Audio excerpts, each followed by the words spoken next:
ஒரு அப்பா தன்னுடைய மகனுக்கு உபதேசம் பண்ணார். இதை பாருப்பா, நல்ல வார்த்தைகளை கேட்கணும், எப்போதுமே மகன் அப்பா பேச்சை கேட்கறது நல்லது அப்படின்னாராம். நீ ஏதாவது ஒரு தப்பு பண்ணால் என் தலையில் ஒரு முடி நரைச்சி வெள்ளையாக போடும்பா, நீ செய்கிற ஒவ்வொரு தப்புக்கும் என் தலையில் ஒவ்வொரு முடி வெள்ளையாயிடும் அப்படின்னாராம். பையன் யோசித்தான், அப்பா இப்போ தான் எனக்கு புரியுது, தாத்தாவோட தலைமுடி பூராவும் வெள்ளையாக இருக்கிறதுக்கு என்ன காரணம்ங்கிறது எனக்கு இப்போ தான் புரியுது அப்படின்னானா. ஒரு ஊரில் ஒரு ராஜா இருந்தார். அவர் ஒரு பூனை வளர்த்தார். ரொம்ப செல்லமாக அவர் அந்த பூனையை வளர்த்தார். அவர் என்ன பண்ணுவார் தெரியுமா? இரவு நேரத்தில் அந்த பூனையோட தலையில் ஒரு விளக்கை வச்சுருவார். அந்த பூனை ரொம்ப ஜாக்கிரதையாக அந்த விளக்கு கீழே விழுந்துடாமல் பார்த்துக்கும். தலையை ஆட்டாமல் ரொம்ப நிதானமாக ராஜா பின்னாடி நடந்து போய்கிட்டே இருக்கும். அந்த விளக்கு வெளிச்சத்தில் எல்லா வேலைகளையும் செஞ்சுருவார். கையில் ஒரு விளக்கை தனியாக எடுத்துகிட்டு போக வேண்டிய அவசியமே இல்லை. விளக்கை தூக்கிட்டு போகிற வேலையை அந்த பூனை பார்த்துக்கும். அதனால் ராஜாவுக்கு அந்த பூனை மேலே ரொம்ப பிரியம். மந்திரிகளையெல்லாம் கூப்பிட்டு அவங்கக்கிட்ட சொல்லுவார், பார்த்தீங்களா இந்த பூனை எவ்வளவு விசுவாசமாக நடக்குது, என் பேரில் எவ்வளவு மரியாதை பார்த்தீங்களா அதுக்கு அப்படிம்பார். இதை கேட்டுவிட்டு அங்கேருந்து அமைச்சர்களில் ஒருத்தர் சொன்னார், மன்னா நீங்கள் சொல்கிறது சரிதான், இருந்தாலும் இந்த பூனையோட விசுவாசத்தை நாம் கொஞ்சம் சோதித்து பார்க்க வேண்டியிருக்கு அப்படின்னாராம். சரி, உங்கள் ஆசையை ஏன் கெடுக்கணும், நல்லா சோதித்து பாருங்கள் அப்படின்னு சொல்லிவிட்டார் ராஜா. உடனே அந்த அமைச்சர் என்ன பண்ணார் தெரியுமா? எங்கேயோ புறப்பட்டு போனார். ஒரு 5-6 எலிகளை பிடிச்சிக்கிட்டு வந்தார். அரண்மனையில் ராஜா ஏதோ வேலை பார்த்துக்கிட்டு இருக்கிறாரு. பக்கத்தில் அந்த பூனை ரொம்ப பணிவாக நின்றுக்கிட்டு இருக்குது. அது தலையில் விளக்கு எரிஞ்சிக்கிட்டு இருக்கு. அமைச்சர் தான் பிடிச்சிக்கிட்டு வந்த எலிகளை அந்த பூனை பார்வையில் படுறது மாதிரி எதிரில் விட்டார். அந்த எலிகள்லாம் அங்கேயும் இங்கேயும் ஓட ஆரம்பிச்சிது. அதை பார்த்தது பூனை, அவ்வளவுதான். தலையில் இருக்கிற விளக்கை பற்றியும் கவலைப்படலை, ராஜாவை பற்றியும் கவலைப்படலை. ஒரே பாய்ச்சலாக பாஞ்சு எலிகளை துரத்த ஆரம்பிச்சுட்டுது. தலையில் இருந்த விளக்கு எங்கேயோ போய் விழுந்தது, அணைஞ்சு போச்சு. இருட்டில் ராஜா தடுமாற ஆரம்பிச்சுட்டார். இந்த சமயத்தில் அந்த அமைச்சர் மறுபடியும் விளக்கை ஏற்றினார். வெளிச்சம் வந்தது. அதுக்கப்புறம் அந்த அமைச்சர் பேசினார், அரசே, பூனையோட விசுவாசத்தை பார்த்தீங்களா? எலி அது கண்ணில் படுற வரைக்கும் தான் விசுவாசமாக இருந்தது. அது மாதிரி எலியை பார்த்ததும் எல்லாத்தையும் விட்டுட்டு அதை துரத்த ஆரம்பிச்சுட்டு பார்த்தீங்களா? தான் அந்த பூனையை பற்றி நினச்சது தப்புங்கிறது அதுக்கப்புறம் தான் அந்த ராஜாவுக்கு புரிஞ்சுதான். சரி, இப்போ எதுக்கு இந்த கதையெல்லாம் அப்படிங்கிறீங்களா? இந்த பூனை மாதிரி தான் நம்ம மனசும். மனசை எவ்வளவு தான் பயிற்சி கொடுத்து பக்குவமாக வச்சுருந்தாலும் பார்க்குறதுக்கு பரமசாது மாதிரி தான் இருக்கும். பார்க்க வேண்டியதை பார்த்துட்டுதுன்னா பாஞ்சிரும். இந்த பூனை மாதிரி புலன் இன்ப பொருள்கள் கிட்டாத வரைக்கும் மனம் அடங்கி இருக்கிறது மாதிரி தான் தெரியும். கொஞ்சம் வாய்ப்பு கிடைச்சாலும் அது குதிக்க ஆரம்பிச்சிடும், தப்பு பண்ண ஆரம்பிச்சிடும். பெரிய பெரிய முனிவர்கள் வாழ்க்கையில் நடந்த வீழ்ச்சி இதை தான் நிரூபிக்குது. புலன்களின் ஆற்றல் அதிகம். அதனால் மனக்கட்டுப்பாடு பயிற்சிகளில் ரொம்ப எச்சரிக்கையாக இருக்கணுங்கிறார் சுவாமி சிவானந்தர். மது பழக்கத்தையே விட்டுவிட்டேன்னு உறுதியாக இருப்பான். கடை கண்ணில் பட்டுவிட்டுதுன்னா கால் அவனை கேட்காமலே இழுத்துக்கிட்டு உள்ளே போயிடும். இதுதான் மனசுங்கிறது. அதுதான் அந்த ராஜா வளர்த்த பூனை. நம்மால் ஒருத்தன் அந்த ராஜா பூனை தலையில் விளக்க வச்சது மாதிரி இவன் தன்னுடைய தலையிலேயே ஒரு விளக்கை ஏற்றி வச்சுக்கிட்டு என்னத்தையோ தேட ஆரம்பித்தான். தேடிக்கிட்டு இருக்கிறான். தலையை ஆட்டாமல் நிதானமாக நடந்து ரொம்ப நேரமாக தேடிகிட்டு இருக்கிறான். அந்த சமயம் அங்கே வந்த ஒருத்தர், என்னத்தை தேடுறீங்கன்னு கேட்டார். அதுதான் மறந்து போச்சு அப்படின்னு இழுத்தான். சரி, கொஞ்சம் இப்படி உட்காருங்க, ஞாபகம் வந்ததும் தேட ஆரம்பிக்கலாம் அப்படின்னார் அவர். இவன் கொஞ்ச நேரம் உட்காந்து யோசித்தான். அப்புறம் திடீர்னு எழுந்திரிச்சான். ஞாபகம் வந்துட்டுதுன்னா. என்னன்னு கேட்டார். எங்கள் வீட்டில் இருந்த விளக்கை எங்கே வச்சேன்னு தெரியல, அதை தான் தேடிக்கிட்டு இருக்கிறேன், ஏற்றி வைக்கலாம்னு பார்க்குறேன் அப்படின்னா. ஒரு ராஜா இருந்தார். நாடு பூராவும் நிறைய மரங்களை நட்டு வளர்க்கணுங்கிறது அவரோட ஆசை. தானே அதுக்கு முன்மாதிரியாக இருக்கணும்னு நினச்சார். அரண்மனையை சுற்றி மரங்களை நட்டு வளர்த்தார். இதை பார்த்துட்டு ஜனங்களும் அவங்கவுங்க வீட்டை சுற்றி மரக்கன்றுகளை நட்டு வளர்த்தாங்க.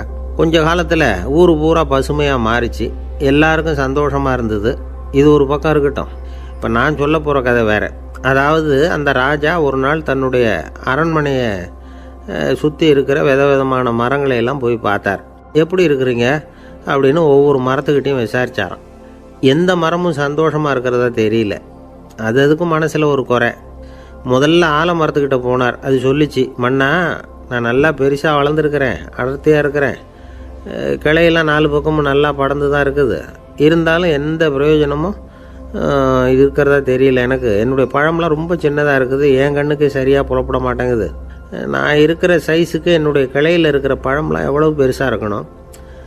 அது இத்தினூண்டு இருக்கிறது எனக்கு பெரிய அவமானமாக இருக்குது.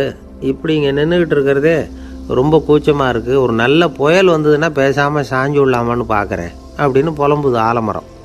சரி இருக்கட்டும்னு நினச்சிக்கிட்டு ராஜா அடுத்தபடியாக ஒரு அத்தி மரத்துக்கிட்ட போனார்.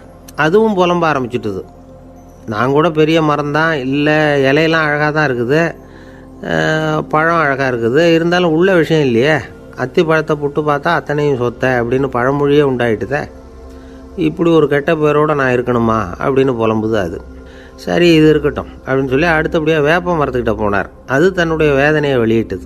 எனக்கு எவ்வளவோ மருத்துவ குணங்கள்லாம் இருக்கிறதா சொல்லிக்கிறாங்க, இருந்தாலும் என்ன பிரயோஜனம், என்னுடைய பழத்தை மனிதர்கள் யாரும் விரும்பி சாப்பிட்றது இல்லையே அப்படின்னுது. ராஜா அடுத்தாப்புல இருந்து ஒரு பனை மரத்துக்கிட்ட போனார். நான் நல்லா உயரமாக தான் வளர்ந்துருக்கிறேன், மற்ற மரங்கள்லாம் என்னை அண்ணாந்து தான் பார்க்கணும், இருந்தாலும் என்கிட்ட நிழலுக்காக யாரும் ஒதுங்கிறது இல்லையே அப்படின்னுது. என்ன இது எல்லா மரமும் இப்படி திருப்தி இல்லாமல் இருந்துக்கிட்டு இருக்குதே அப்படின்னு நினச்சிக்கிட்டே ராஜா அடுத்தபடியாக அங்கே இருந்த ஒரு பைன் மரத்துக்கிட்ட போனார். அழகாக உயரமாக பசுமையாக தான் இருந்தது, ஆனால் பழமோ பூவோ கிடையாது. அதை நினச்சி அது வருத்தப்பட்டுக்கிட்டு இருக்குது.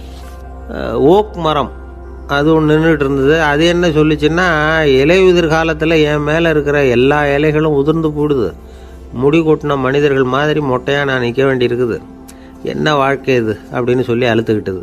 சரி புளிய மரம் என்ன சொல்லுது பார்ப்போம்னு அதுக்கிட்ட போனால், என்னுடைய நிழலில் யாருமே தங்க மாட்டாங்க, உடம்புக்கு சூடுன்னு ஒதுங்கி போயிடுவாங்க, அடிமரத்தை பார்த்தீங்கன்னா பட்டையெல்லாம் உறிஞ்சி பார்க்குறதுக்கே கேவலமாக இருப்பேன் அப்படின்னுது அது. முருங்கை மரம் என்ன சொல்லிச்சு தெரியுமா, என்னுடைய இலை காயெல்லாம் சாப்பிட்றவங்களுக்கு சத்து கொடுக்கறது வாசம்தான், ஆனால் என் உடம்புல சத்தே கிடையாது, கொஞ்சம் வேகமாக காற்று அடிச்சதுன்னா முறிஞ்சி விழுந்துடுறேன், என்ன வாழ்க்கை இது அப்படின்னு சொல்லி அது வருத்தப்பட்டது. ராஜா யோசனை பண்ணார், என்ன இது மரங்கள் பூமியின் வரங்கள்னு சொல்கிறோம், மழை பெய்யறதுக்கு அதுதான் காரணம், பூமி செழிப்பாக இருக்கிறதுக்கும் அதுதான் காரணம், வீடு கட்டுறதுக்கு மரம், நாற்காலி செய்ய உபயோகப்படுத்துறதுக்கும் அதுதான் உபயோகப்படுது, மனுஷனுக்கு வேண்டிய ஆகாரங்களையும் கொடுக்குது, இப்படிலாம் இருந்தும் எல்லா மரமும் நிம்மதி இல்லாமல் இருந்துக்கிட்டு இருக்குதே அப்படின்னு நினச்சார். அப்போது அங்கே இருந்த ஒரு மகிழ மரம் அவர் கண்ணில் பட்டுது. அந்த மரம் மட்டும் கொஞ்சம் நிம்மதியாக மகிழ்ச்சியாக இருக்கிறது மாதிரி தெரிஞ்சுது. உடனே ராஜா அதுக்கிட்ட போனார். உனக்கு மனசில் எதுவும் குறை இல்லையான்னு கேட்டார். இல்லை நான் சந்தோஷமாக தான் இருக்கேன்னு அந்த மகிழ மரம். அப்படியான்னு ஆச்சரியமாக கேட்டார் ராஜா. ஆமாம் மன்னா, இந்த இடத்துல நீங்கள் ஒரு முருங்கை மரத்தையோ வேப்ப மரத்தையோ கூட நட்டிருக்கலாம், ஆனால் இந்த இடத்துல நடுறதுக்கு என்ன தேர்ந்தெடுத்துருக்குறீங்க, அதுவே எனக்கு பெருமை, அதுவே எனக்கு திருப்தி அப்படின்னு தான் மகிழ மரம். மகிழ மரம் சாதாரணமாக தான் இருக்கும், இளம் மஞ்சள் நிறத்தில் பூக்கள், அது காய்ந்தும் மனம் வீசும். மகிழ மரம் மாதிரி மன திருப்தியோடு வாழறதுக்கு நாம் கற்றுக்கணுமா. நாம் இந்த உலகத்தில் ஒரு நாயாவோ நரியாவோ கூட பிறந்திருக்கலாம், மனுஷனாக பிறந்திருக்கிறோம், அதுவே பெருமை தானே. இந்த நிறைவு தான் மகிழ்ச்சியின் ரகசியம். ஒரு பையன் அப்பா கிட்ட போய், அப்பா நீங்கள் இந்த உலகத்தில் ஒரு மனுஷனாக பிறந்தது என்னோட அதிர்ஷ்டம் நானா. ஏண்டா அப்படி சொல்கிறேன்னு இருக்கார் அப்பா. நீங்கள் ஒரு கரடியாக பிறந்திருந்தா இந்நேரம் நானும் ஒரு கரடி குட்டியாக தானே இருந்திருப்பேன் அப்படின்னு நானா பையன். இந்த உலகத்தில் நாம் நல்லபடியாக இருக்கணும்னா அதுக்கு முக்கியமாக தேவைப்படுறது ரெண்டு, ஒன்று செல்வம், இன்னொன்று அறிவு. சரி இது ரெண்டில் சிறந்தது எது அப்படின்னு ஒரு கேள்வி கேட்டால் என்ன பதில் சொல்கிறது? இதே கேள்வியை ஹஸ்ரத் அலி அவர்கள்கிட்ட கேட்டாங்களாம். அவர் ஒரு பெரிய அறிஞர். கேள்வி கேட்டவங்களும் சாதாரண ஆட்கள் இல்லை, இவங்களும் அறிஞர்கள். ஒரு நாள் ஹஸ்ரத் அலி அவர்கள்கிட்ட 10 அறிஞர்கள் வந்தாங்களாம்.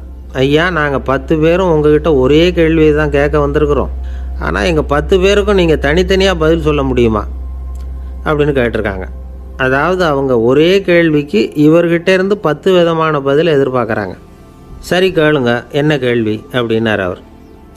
அப்போ தான் அவங்க கேட்டாங்களாம், செல்வம் அறிவு இது ரெண்டில் சிறந்தது எது, இதுதான் கேள்வி. ஹஸ்ரத் அலி என்ன பண்ணார் தெரியுமா, அவங்கள ஒவ்வொருத்தராக கூப்பிட்டார், ஒவ்வொரு விதமான பதிலை சொல்லி அனுப்புனார். முதல்ல ஒருத்தரை கூப்பிட்டார், சொன்னார், அறிவுங்கிறது தீர்க்கதரிசிகள், ஞானிகள், மகான்கள் இவங்களோட பரம்பரை சொத்து, ஆனால் செல்வங்கிறது கொடுங்கோலரின் ஆயுதம், அதனால் அறிவு தான் சிறந்தது அப்படின்னார். 2வது ஆளை கூப்பிட்டார், உங்ககிட்ட செல்வம் இருந்தால் நீங்கள் தான் அதை காப்பாற்றணும், ஆனால் அறிவு உங்களை எப்பவும் காப்பாற்றும், ஆகவே அறிவு தான் சிறந்தது அப்படின்னார்.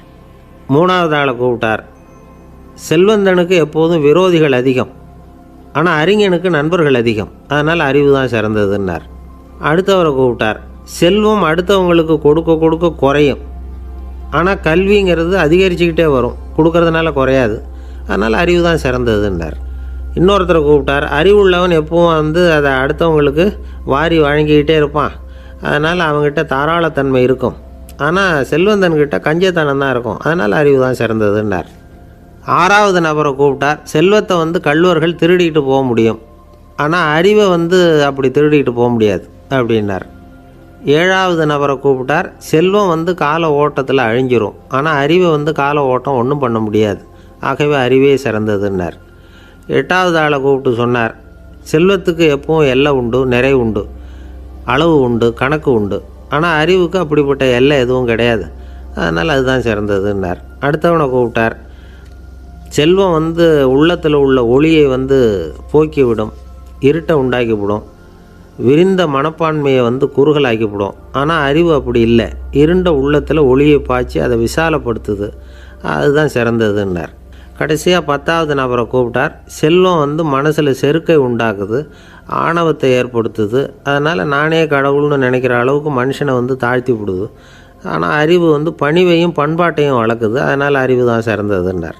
ஆக இப்படி 10 பேருக்கும் 10 விதமாக பதில் சொன்னது மூலமாக ஹஸ்ரத் அலி அவர்கள் அறிவு தான் செல்வத்தை விட சிறந்தது அப்படிங்கிறதுக்கு 10 காரணங்களை சுட்டி காட்டியிருக்கார்.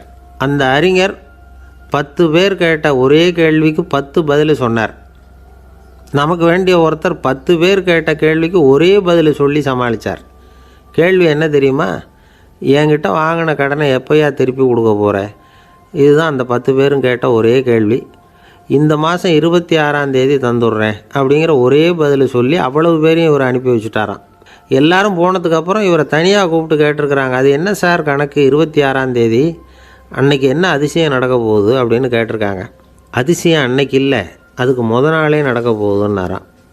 விவரமாக சொல்லுங்கன்னு இருக்காங்க. வேறு ஒன்றும் இல்லைங்க, 26ஆம் தேதி தானே எல்லாரையும் வர சொல்லியிருக்கிறேன், அதுக்கு நாளே நான் புறப்பட்டு தலைமறைவாயிட போகிறேன் அப்படின்னாராம் ரொம்ப பெருமையாக. துருக்மேனியாவில் அஷ்காபாத் அப்படின்னு ஒரு நகரத்தில் ஒரு புவியியல் விஞ்ஞானி இருந்தார். அவர் ஒரு நாய்க்குட்டி வளர்த்தார். ஒரு நாள் முன்னிரவு நேரம் ஒரு மேஜைக்கு முன்னாடி உட்காந்து அந்த விஞ்ஞானி ஏதோ கணக்கு போட்டுக்கிட்டு இருக்கிறார். அவருக்கு ஒரு சின்ன பெண் குழந்தை, அது தொட்டிலில் தூங்கிட்டு இருக்குது. அந்த நாய்க்குட்டியும் ஒரு மூலையில் படுத்து அது பாட்டுக்கு தூங்கிட்டு இருந்தது. ஒரே அமைதி. அந்த நேரத்தில் திடீர்னு அந்த நாய்க்குட்டி துள்ளி எழுந்திரிச்சிது, நேராக குழந்தைகிட்ட ஓடிச்சு. அந்த குழந்தைய அது போட்டிருந்த ட்ரெஸ்ஸோடு சேர்த்து கவ்வி தூக்கிக்கிட்டு வாசல் பக்கம் ஓடிச்சு. நாய்க்குட்டி குழந்தைய கவ்வி தூக்க முடியுமாங்கிற சந்தேகம் உங்களுக்கு இல்லையா? நீங்கள் நம்மூர் நாய்க்குட்டியவே பார்த்து பழக்கப்பட்டிருக்கீங்க, அதனால் நம்புறதுக்கு சிரமமாக இருக்கும். அந்த ஊர்லெலாம் அது ரொம்ப ஸ்ட்ராங்காக இருக்கும், ஒரு ஏதோ கண்ணுக்குட்டி மாதிரி இருக்கும். விஞ்ஞானி அதை பார்த்துட்டார். உடனே அந்த நாய்க்கு வெறி பிடிச்சிட்டுதுன்னு முடிவு பண்ணிவிட்டு தன்னோட கை துப்பாக்கி எடுத்துக்கிட்டு ஓடி வந்தார். அவர் வெளியில் நாய்க்குட்டி எங்கே அப்படின்னு பார்த்து தேடுறார். அந்த நேரத்தில் அந்த வீடு இடிஞ்சு விழுது. காரணம் பூமி அதிர்ச்சி.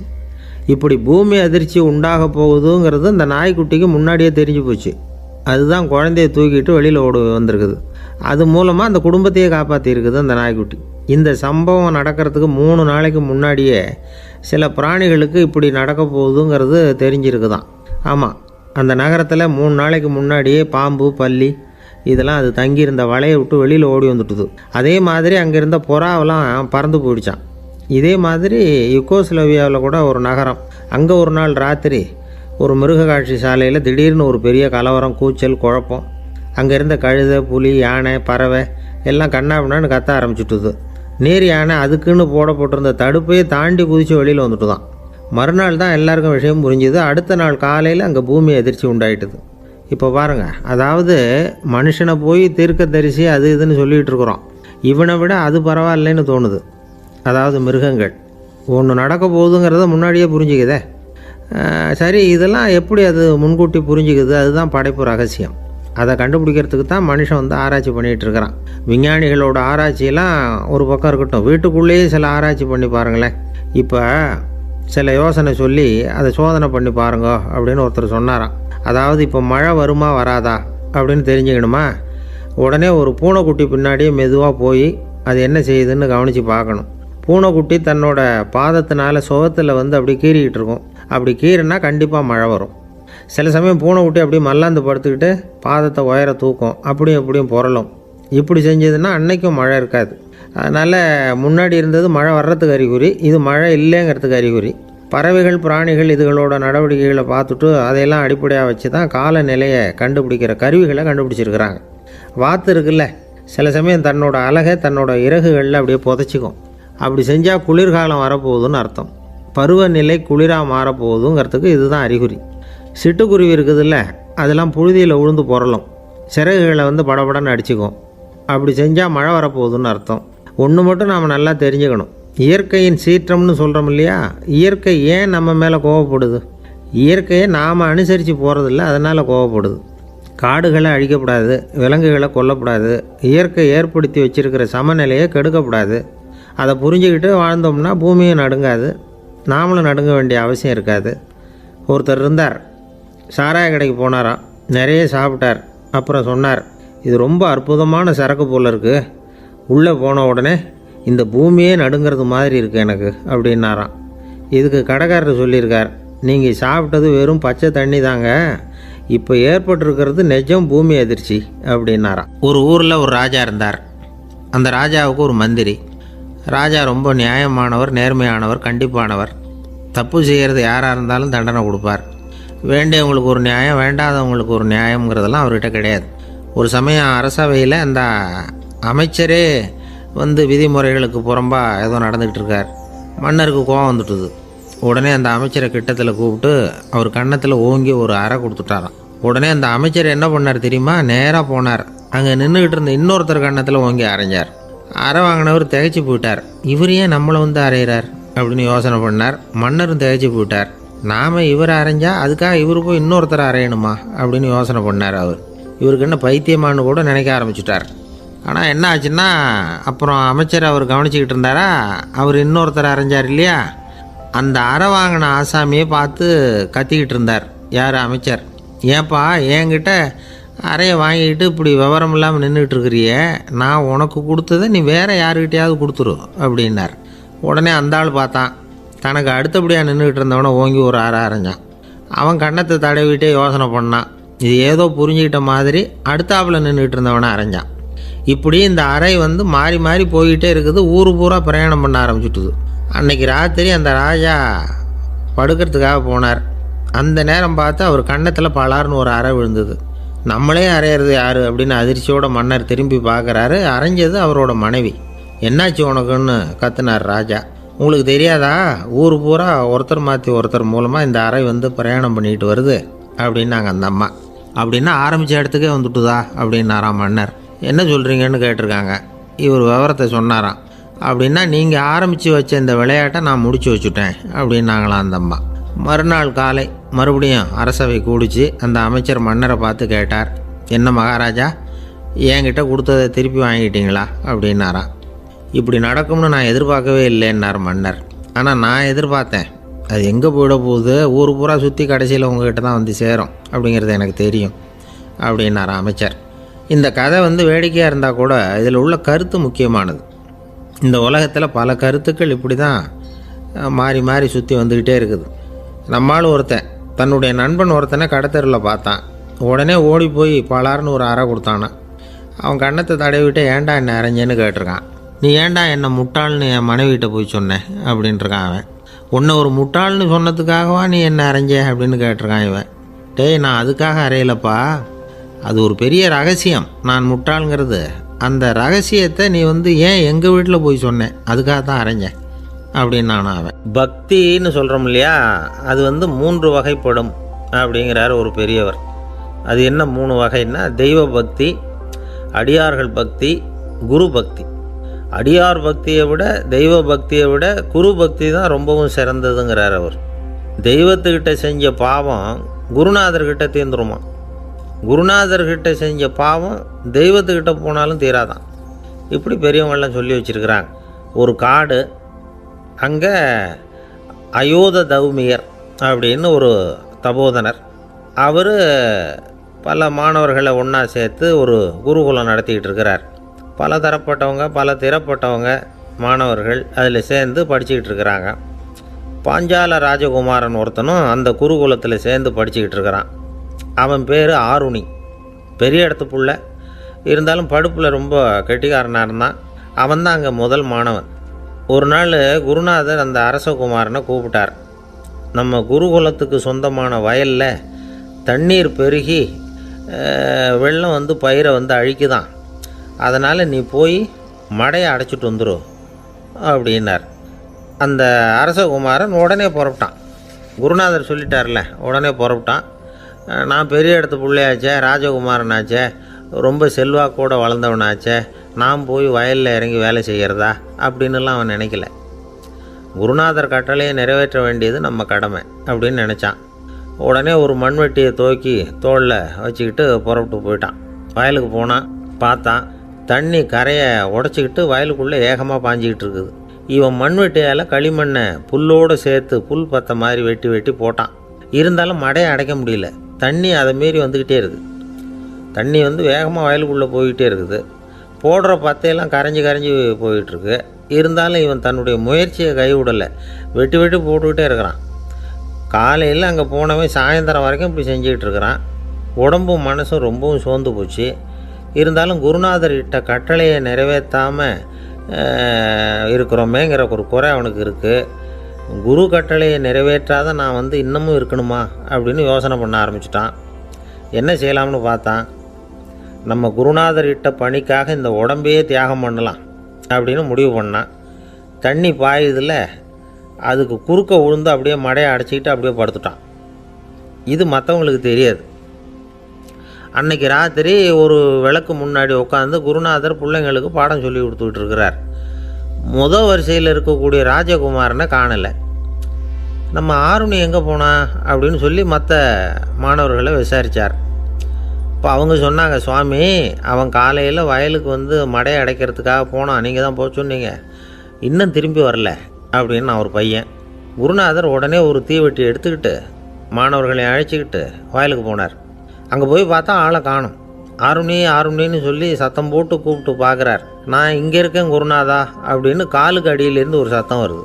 குனிஞ்சு பார்த்தா அவன் மடையில் படுத்துருக்குறான். என்னப்பா இதுன்னார். காலையிலேருந்து இந்த மடையை அடைச்சி பார்த்தேன் சுவாமி, முடியல, அதனால் இப்படி குறுக்க படுத்துட்டேன்.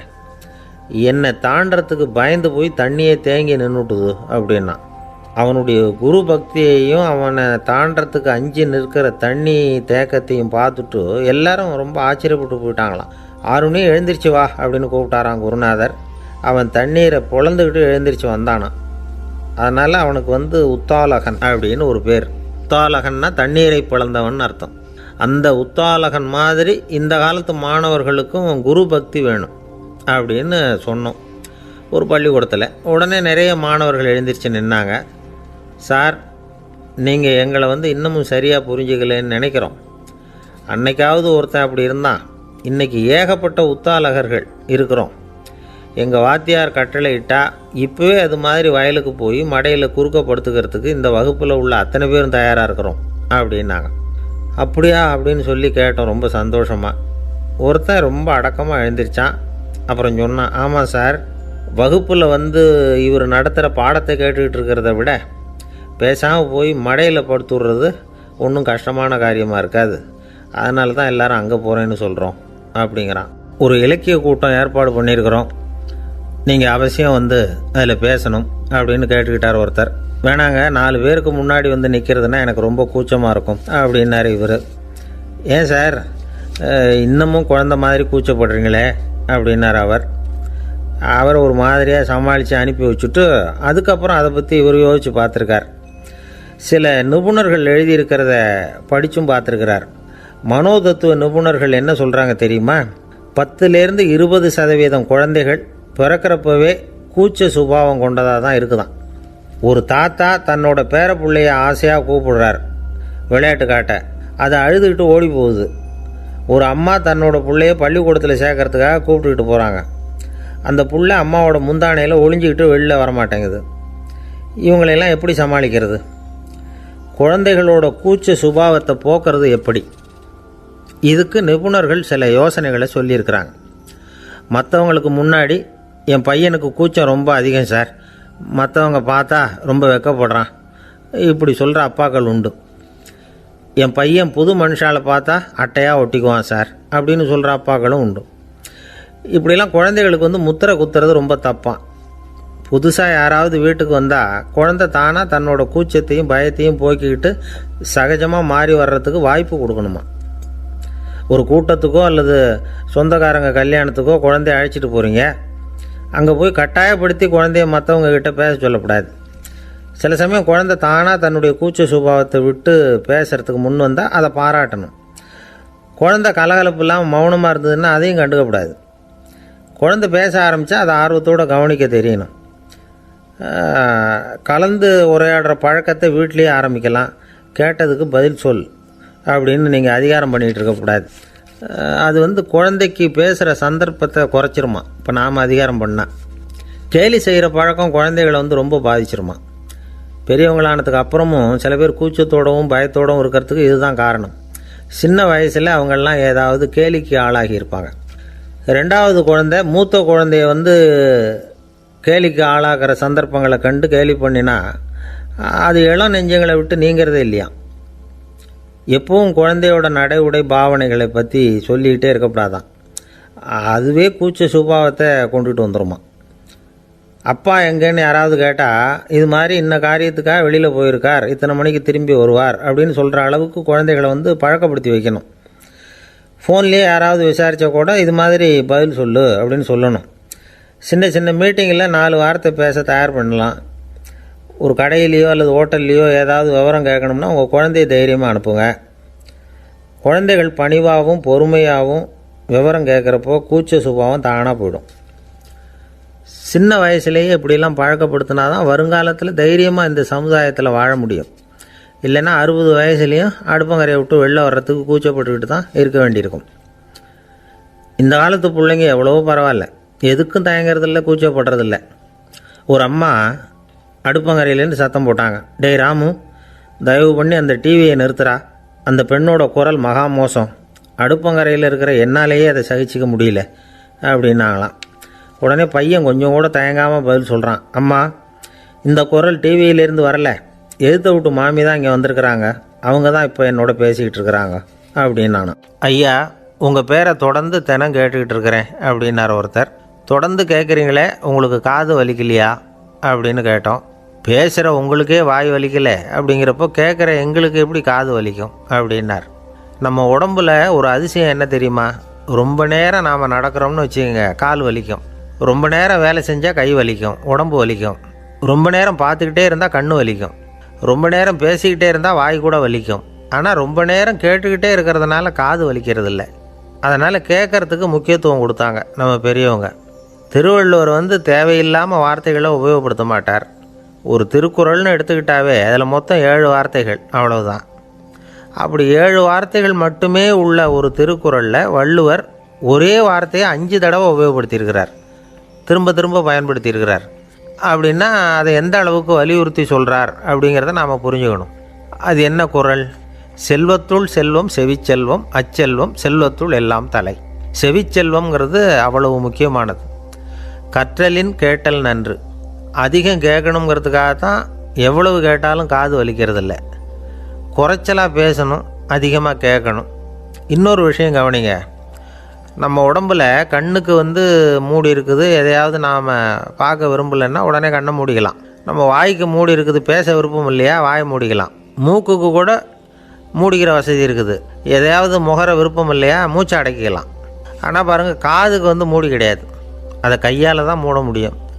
யார் என்ன சொன்னாலும் அது நல்லதோ கெட்டதோ காதில் விழுந்துக்கிட்டு தான் இருக்கும். அறிவு தான் நல்ல விஷயங்களை எடுத்துக்கிட்டு கெட்ட விஷயங்களை விட்டுடணும்.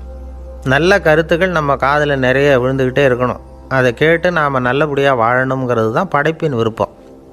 ஆன்மீகவாதிகள் கூட ஒன்று சொல்லுவாங்க, அதாவது ஆன்மீக பாதையில் நீங்கள் முன்னேறணும்னா முதல்ல சிரவணம் செய்யணும்பாங்க. அதாவது பெரியவங்க சொல்கிற நல்ல கருத்துக்களை கேட்கணும் அப்படின்னு அதுக்கு அர்த்தம். அதனால் யார் நல்ல கருத்துக்களை சொன்னாலும் அதை காது கொடுத்து கேளுங்க. இவ்வளவு கருத்துக்களையும் நம்ம நேயர் ஒருத்தர்கிட்ட சொல்லிகிட்டு இருந்தோம். அவரும் சரி சரின்னு தலையாடிக்கிட்டே இருந்தார். அப்புறம் சொன்னார், நீங்கள் சொல்கிறது சரிதான் சார், காதுக்கு மூடி இல்லைங்கிறது ரொம்ப சரி, அதனால தான் உங்கள் தகவல் கூட நாங்கள் விரும்புகிறோமோ இல்லையோ தினம் காதில் விழுந்துக்கிட்டு இருக்குது அப்படின்னார். எங்களுக்கு ரொம்ப பெருமையாக இருந்தது. அப்படியா அப்படின்னோம். ஆனாலும் என்ன மாதிரி சில பேர் நீங்கள் தகவல் சொல்கிற சமயத்தில் காதில் மூடி இல்லையேன்னு சொல்லி கவலைப்படுறதில்ல சார் அப்படின்னார். ஏன்னு கேட்டோம். காதை மூடுறதுக்கு தானே வசதி இல்லை, ரேடியோவை மூடுறதுக்கு வசதி இருக்குதுல்ல, அதனால் டக்குன்னு அதை மூடி வச்சுருவோம் அப்படின்னார்.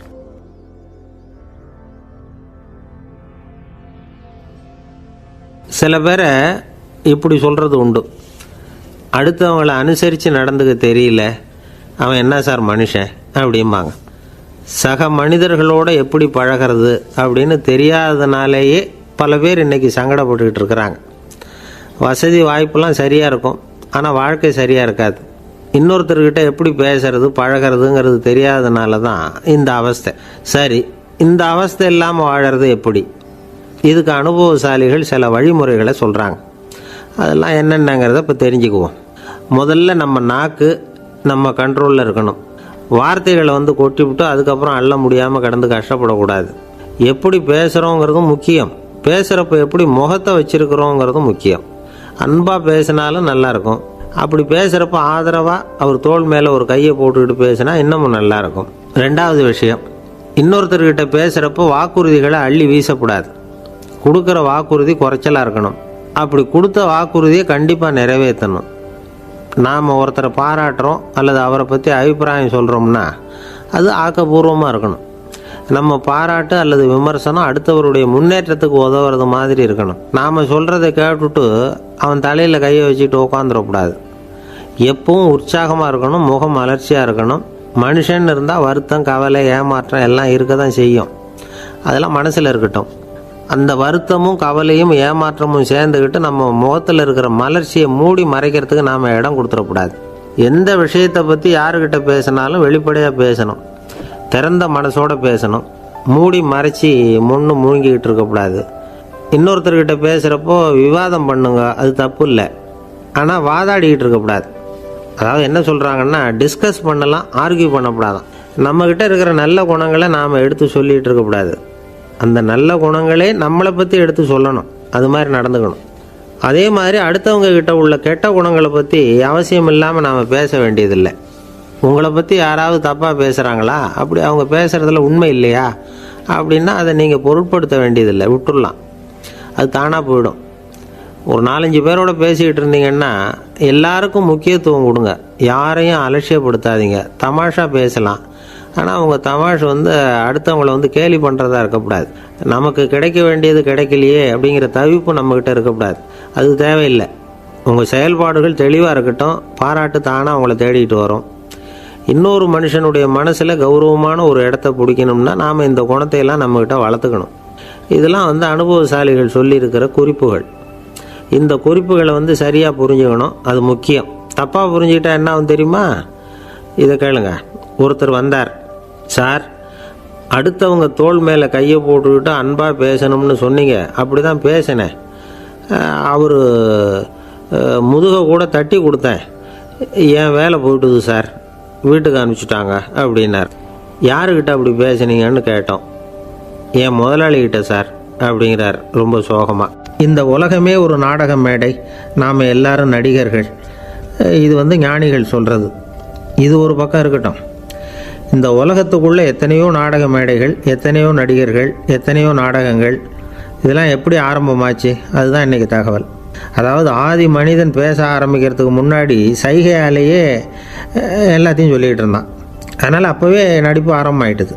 முதல்ல ஒரு வேட்டையைத்தான் அவன் நடித்து காட்டியிருப்பான். இவன் எப்படி போனான், எதிரில் மிருகம் எப்படி வந்தது, அதோடு எப்படி சண்டை போட்டான், எப்படி அடித்து கொண்டுகிட்டு வந்தான், இதை அப்படியே மற்றவங்களுக்கு நடித்து காட்டியிருப்பான். ஏன்னா மொழி கிடையாது.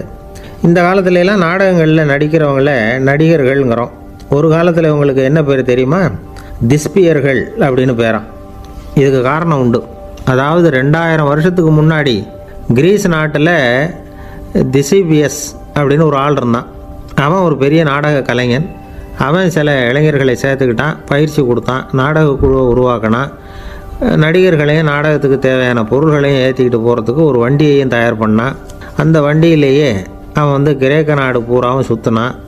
ஊர் ஊராக நாடகம் போட்டான்.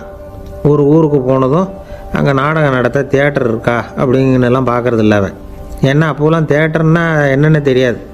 நாடகம்னா அது ஒரு மூடிய கொட்டைக்குள்ளே தான் நடத்தணுங்கிறது அப்போ யாருக்குமே தோணலை. இந்த வண்டி போகும், அதுவே ஒரு பகுதி அப்படியே ஒரு மேடை மாதிரி விரிச்சிக்கும். அதில் ஏறி நின்றுக்கிட்டு நாடகத்தை நடித்து காட்டுவாங்களாம். மக்கள்லாம் எதிரில் தரையில் உட்காந்து அதை பார்த்துக்கிட்டு இருக்கிறது. உலகத்தின் முதல் நடமாடும் தியேட்டர் இது தானா.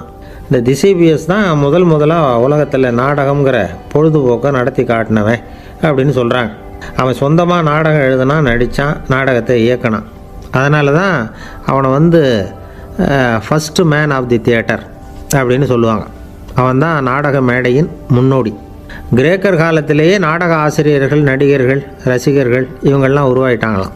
நாடகத்தின் சரித்திரத்தில் இந்த 3 பிரிவும் ரொம்ப முக்கியம். அதாவது கிரேக்க தியேட்டர்கள்லாம் திறந்த வெளி மேடைகள் தான். பெரும்பாலும் மலைச்சரிவுகள், அதுவே படிப்படியாக பண்ணியிருப்பாங்க. கீழே அரைவட்ட வடிவில் மேடை, அதுக்கு ஆர்கெஸ்ட்ரான்னு பேர். பிற்காலத்தில் இதில் உட்காந்து இசைக்குழுவினர் வாய்ச்சதுனால இசைக்குழுவுக்கே ஆர்கெஸ்ட்ராங்கிற பேர் வந்துட்டுது. இப்போது கிரேக்க தியேட்டர்களில் ஒன்று, அதோட காலம் கிமு 340. அதை இன்னமும் பாதுகாத்து வச்சுருக்கிறாங்களாம். எபிடாரஸ் அப்படிங்கிற இடத்துல அது இருக்குதான். இன்னமும் அந்த தியேட்டரை பயன்படுத்திக்கிட்டு வர்றாங்களாம். சிறந்த கிரேக்க நாடகங்கள்லாம் அங்கே நடிக்கிறாங்களாம். ஆரம்ப காலத்திலேயே கட்டணம் கிடையாது. அப்புறம் பின்னாடி தான் நுழைவு கட்டணம்லாம் அப்படியே வந்துட்டு தான். நடிகர்கள் பளபளப்பான ஆடைகள் உடுத்தியிருப்பாங்களாம். இந்த குதிகால் உயர்ந்த காலணிகள் போட்டிருப்பாங்களாம். இதெல்லாம் பழைய குறிப்புகள். பலவிதமான உருவங்களில் மாஸ்க் அப்படின்னு சொல்லப்படுற முகமூடி. அதனால் ஒரே நடிகர் பல வேடங்களில் நடிக்கிறது உண்டான். ஆரம்பத்தில் பெண் நடிகர்கள் கிடையாது, எல்லாம் ஆண் நடிகர்கள் தான். ரோமானியர்கள் தான் முதல் நிரந்தர நாடக மேடையை கட்டினவங்க. அதுதான் முதல் தியேட்டர். கிமு 1048 காலகட்டத்தில் பாம்பிங்கிற நகரத்தில் அதை கட்டியிருக்கிறாங்களாம். கிரேக்க ரோமானிய தியேட்டர்களின் அடிப்படையிலேயே இந்த இத்தாலிய வடிவ அமைப்பாளர்கள் இந்த குதிரை லாட வடிவில் ஒரு ஆடிட்டோரியத்தை உருவாக்கினாங்களாம். இப்படி அதை பற்றி நிறைய தகவல் இருக்குது. 1576 லண்டனில் இந்த பின்ஸ்பர்ரி, அப்புறம் இந்த பில்ட்ஸில், அப்புறம் ஜேம்ஸ் இப்படிங்கிற ஒரு முயற்சியால் தான் இங்கிலாந்தில் முதல் தியேட்டர் உருவாச்சான். அப்படி ஒருத்தர் இருந்தாராம். உலக நாடக மேடையின் வரலாறு இதுதான். அதாவது இப்போல்லாம் அறிவியல் வளர்ச்சி அதிகமாகிட்டுது. திரைப்படம், தொலைக்காட்சி எல்லாம் வந்தாச்சு. ஒவ்வொரு வீடுமே ஒரு குட்டி தியேட்டர் மாதிரி ஆகிட்டுது. தொலைக்காட்சி முன்னாடி உட்காந்து எழுந்திருக்கவே மனசு வர்றதில்லை. ஒரு அம்மா ஒரு மனோதத்துவ டாக்டரை தேடிட்டு வந்தாங்களாம் இந்த காலத்தில். டாக்டர், எங்கள் வீட்டுக்காரர் எப்போ பார்த்தாலும் டிவி முன்னாடி உட்காந்துக்கிட்டு அதையே வெறிச்சு பார்த்துக்கிட்டு இருக்கிறார், உத்து பார்த்துக்கிட்டு இருக்கார், எனக்கு சந்தேகமாக இருக்குன்னாங்களாம். இது மனக்கோளாறு இல்லைங்க, ஆர்வக்கோளாறு, அவ்வளவுதான், இதுக்காக பயப்படாதீங்கன்னாரான் டாக்டர். அப்படி இல்லை டாக்டர், டிவி ஓடும் பொழுது நாம் எல்லாம் அதை பார்க்குறோம் சரி, ஆனால் அவர் அப்படி இல்லை, டிவியை நிறுத்தினதுக்கு அப்புறமும் அதையே உத்து பார்த்துட்டு உட்காந்துருக்கிறார், அதனால தான் சந்தேகப்பட்டு உங்ககிட்ட வந்தேன் அப்படின்னாங்களாம். ஒரு சின்ன பையன் வந்தான். அவனை பார்த்து ஒரு கேள்வி கேட்டோம். ஏன்ப்பா உங்கள் வீட்டில் அம்மா புத்திசாலியா அப்பா புத்திசாலியா அப்படின்னு. அவன் அலட்சியமாக நம்மளை பார்த்து சிரிக்கிறான். என்ன சார் இது, இந்த காலத்தில் இது கூட தெரியாமல் இருக்கிறீங்களே அப்படிங்கிறான். ஒரு சின்ன பையன் நம்மளை பார்த்து இப்படி கேட்டு விட்டானே அப்படின்னு நினைக்கிறப்போ நமக்கு ஒரு மாதிரி ஆகிடும். அதுக்கப்புறம்தான் இந்த தாத்தா பாட்டிலாம் சொல்கிற ஒரு கதை ஞாபகத்துக்கு வந்தது. அது என்ன கதை தெரியுமா? ஒரு ஊரில் ஒரு அம்மாவும் பிள்ளையும் இருந்தாங்களாம்.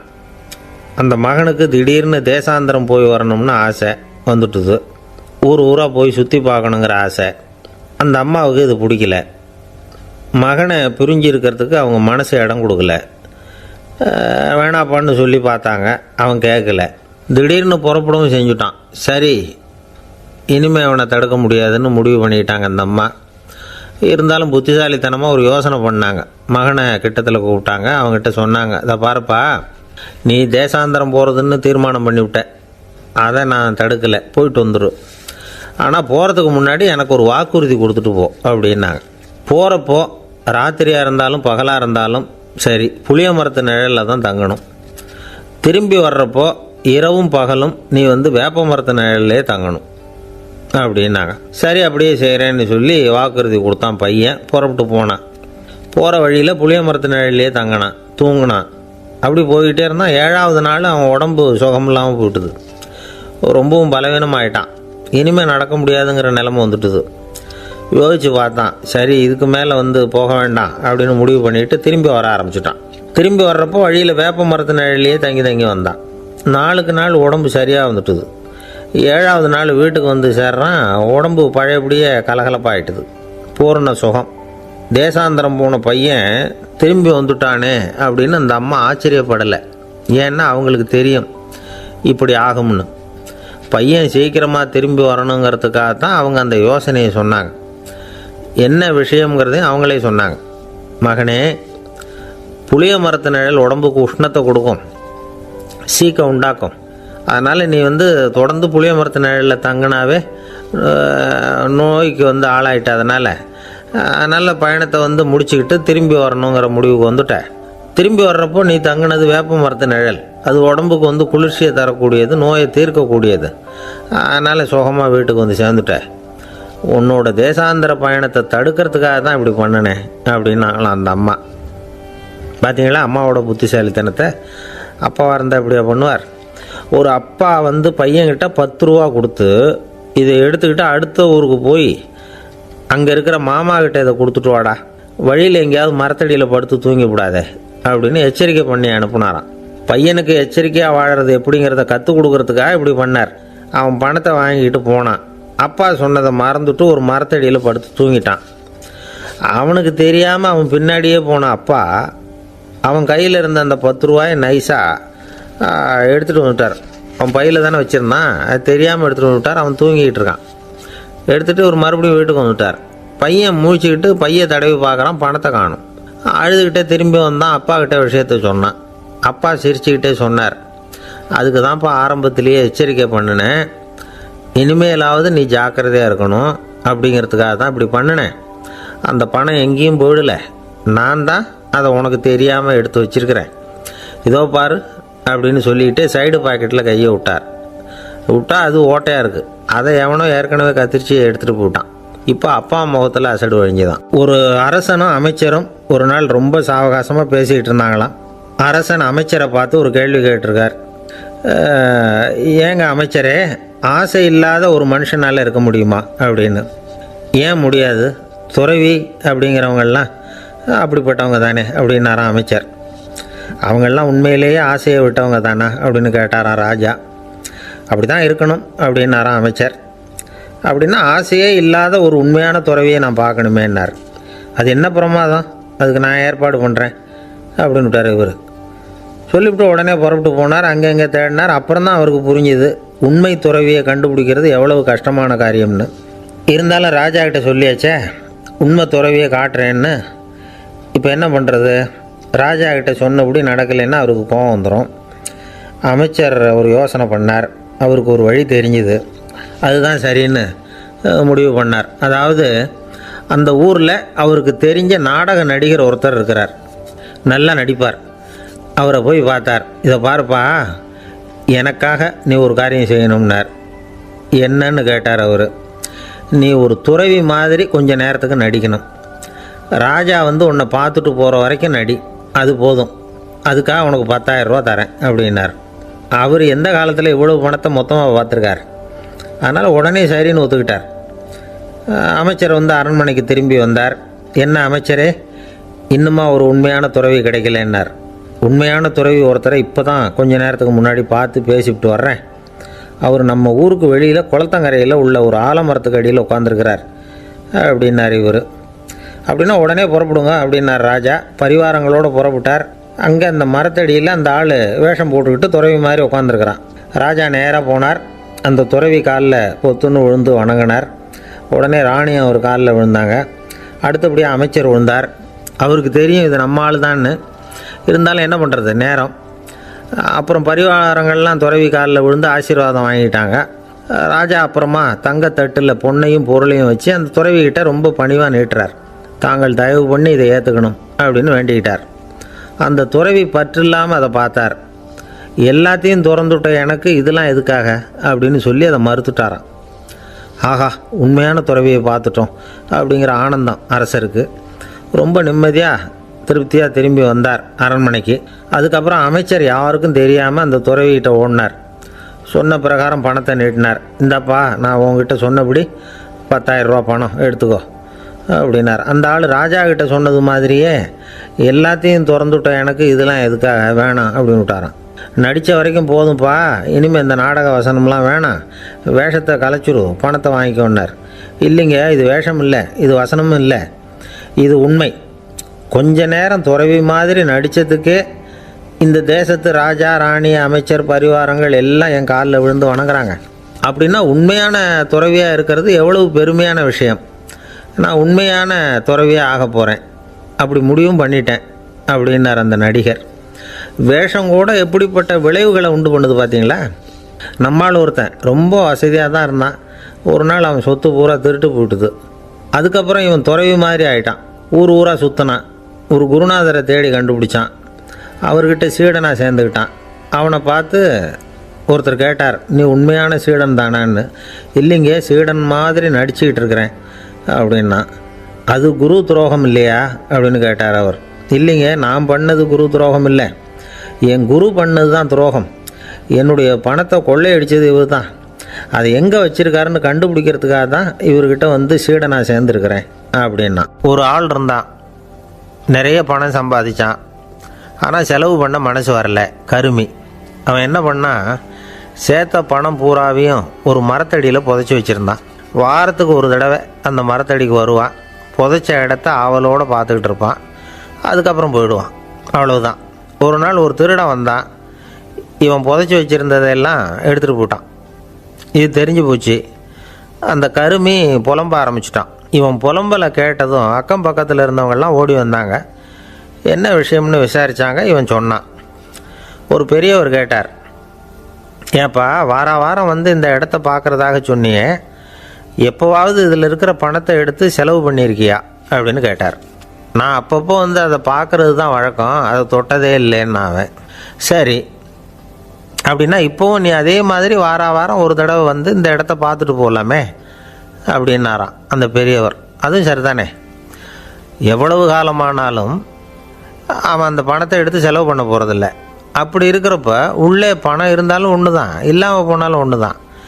இதிலேருந்து என்ன புரியுதுன்னா, ஒருத்தர்கிட்ட இருக்கிற பணத்தை கொண்டு அவர் பணக்காரரா ஏழையா அப்படின்னு முடிவு செய்கிறது சரியில்லை.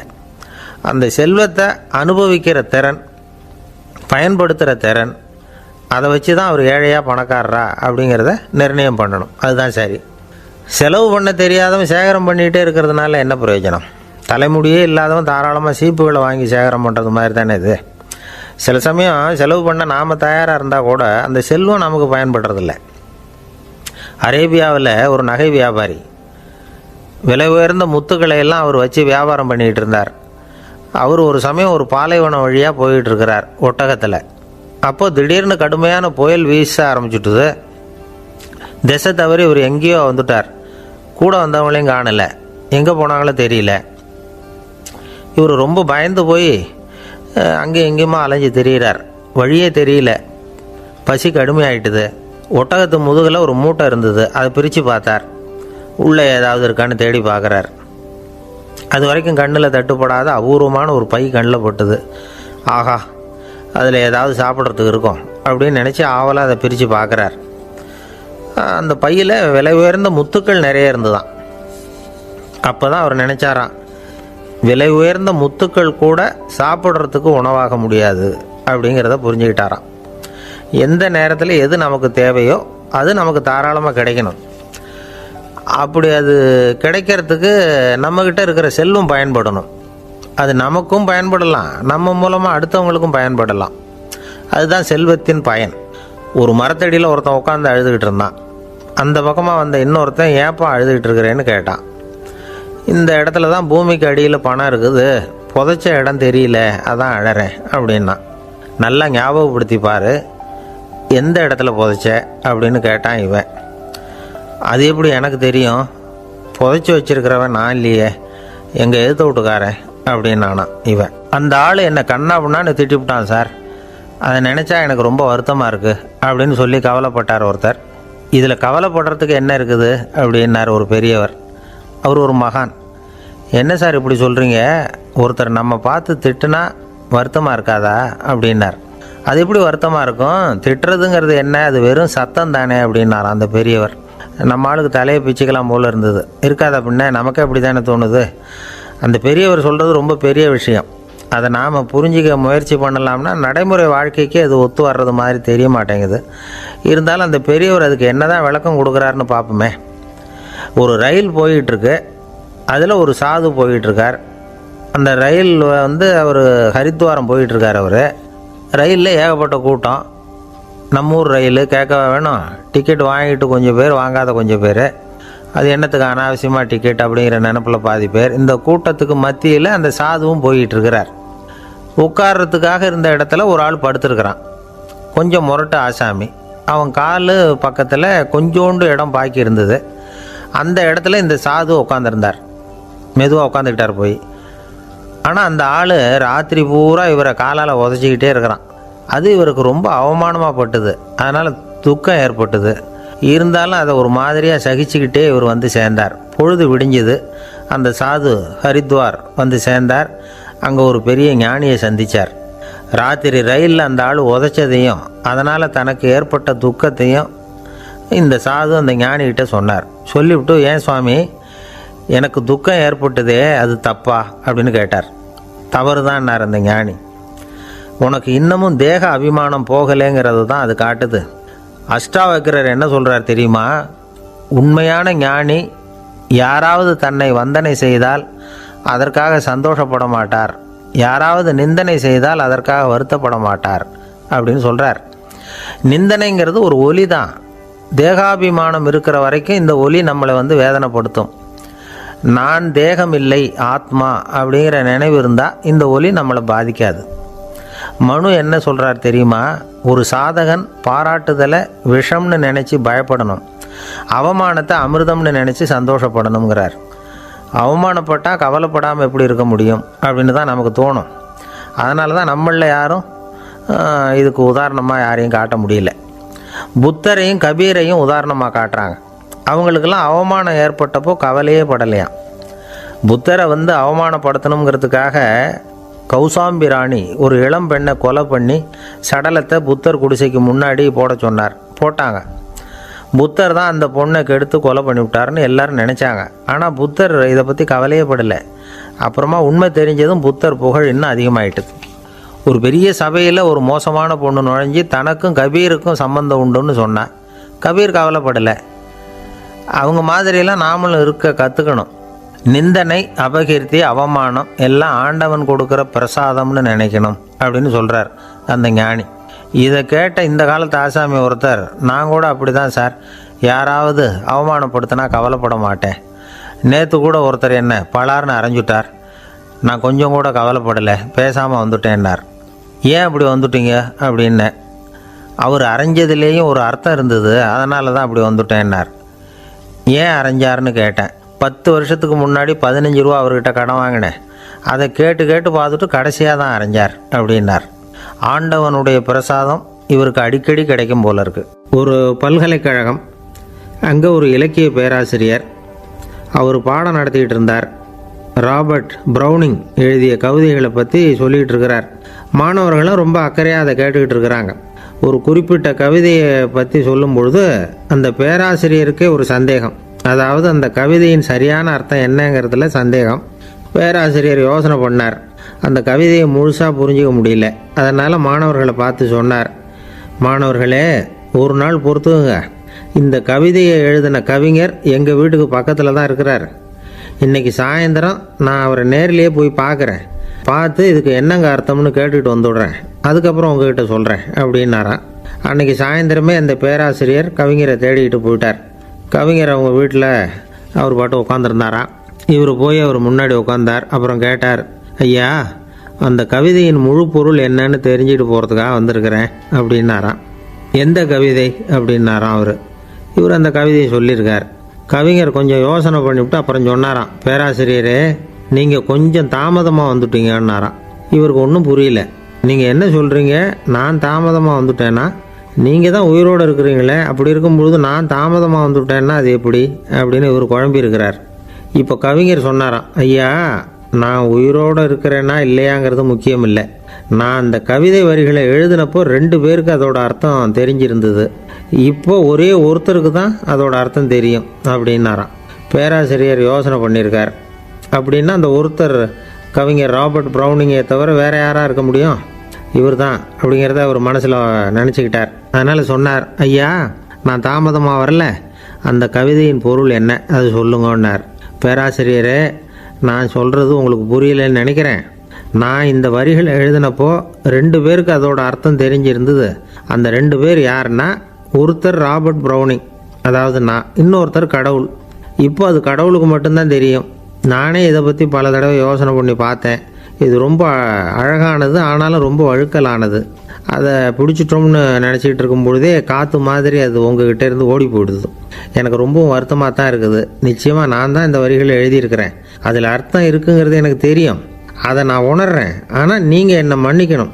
எனக்கே கூட அதை என்னால் விளக்க முடியல. அப்படி இருக்கும் பொழுது உங்களுக்கு எப்படி அதை நான் விளக்க முடியும் அப்படின்னாரா அந்த கவிஞர். அனுபவிக்கப்படக்கூடிய எல்லாமே விளக்கப்படக்கூடிய ஒன்றல்ல, விளக்கப்படும் எல்லாமே அனுபவிக்கப்படக்கூடிய ஒன்றல்ல அப்படிங்கிறது ஞானிகளுடைய கருத்து. அதுக்காக தான் அந்த சம்பவம். வாழ்க்கையில் நீங்கள் தொடர்ந்து ஆய்வு செய்து கொண்டே இருக்கக்கூடிய விளக்கங்களை ஒருபோதும் அடைய முடியாத பரிமாணங்கள் இருக்கிறதுனால தான் அது அலுப்பு தட்டாமல் இருக்குது. உங்களால் நிறைய அனுபவிக்க முடியும், இருந்தாலும் நீங்கள் அனுபவித்து அறிந்த விஷயங்கள் கூட வார்த்தைகளால் விளக்கப்பட முடிவதில்லை அப்படிங்கிறது பெரியோர் சிந்தனை. இதெல்லாம் ஒரு பக்கம் இருக்கட்டும். நமக்கு தெரிஞ்ச பேராசிரியர் ஒருத்தர் 1 மணி நேரம் ரொம்ப விவரமாக வகுப்பு எடுத்தார். கடைசியாக சொன்னார், மாணவர்களே, ரொம்பவும் எளிமையாக விளக்கமாக எல்லா விவரமும் சொல்லியிருக்கிறேன். அதனால் இதில் உங்களுக்கு சந்தேகம் வர்றதுக்கு வாய்ப்பே இல்லை. இருந்தாலும் கேட்க வேண்டிய கடமை கேட்குறேன். இது வரைக்கும் நடத்தினதில் யாருக்காவது ஏதாவது சந்தேகம் உண்டா அப்படின்னு கேட்டாராம். எனக்கு ஒரே ஒரு சந்தேகம்தான் சார் அப்படின்னு எழுந்திரிச்சு நிற்கிறான் ஒருத்தன். என்னன்னு கேட்டாராம். இது வரைக்கும் நீங்கள் என்ன பாடம் சார் நடத்துனீங்க அப்படின்னானா அவன். அம்மாக்காரங்களுக்கு அடிக்கடி ஏற்படுற கவலை ஒன்று உண்டு. அதாவது குழந்தை சரியாக சாப்பிட மாட்டேங்குதே அப்படிங்கிற கவலை. இவங்கெல்லாம் ஒரு விஷயத்தை நல்லா புரிஞ்சுக்கணும். குழந்தைகள்ங்கிறவங்க பெரியவங்க மாதிரி இல்லை. அவங்க கடிகாரத்தில் மணியை பார்த்துட்டு சாப்பிட்றதுக்கு உட்கார்ற ரகம் கிடையாது. பசிச்சா சாப்பிடுவாங்க, இல்லைன்னா விளையாடுவாங்க அல்லது தூங்குவாங்க. அது புரியாமல் அவங்கள கட்டாயப்படுத்தி அல்லது மிரட்டி சாப்பிட வைக்கிறது ரொம்ப தப்பு. ஒரு 8 மாத குழந்தைக்கு 3 மணி நேரத்துக்கு ஒரு தடவை பசிக்கும். அந்த நேரம் பார்த்து சாப்பாடு கொடுத்தா அடம் பண்ணாமல் அது பாட்டுக்கு சாப்பிட்றோம்.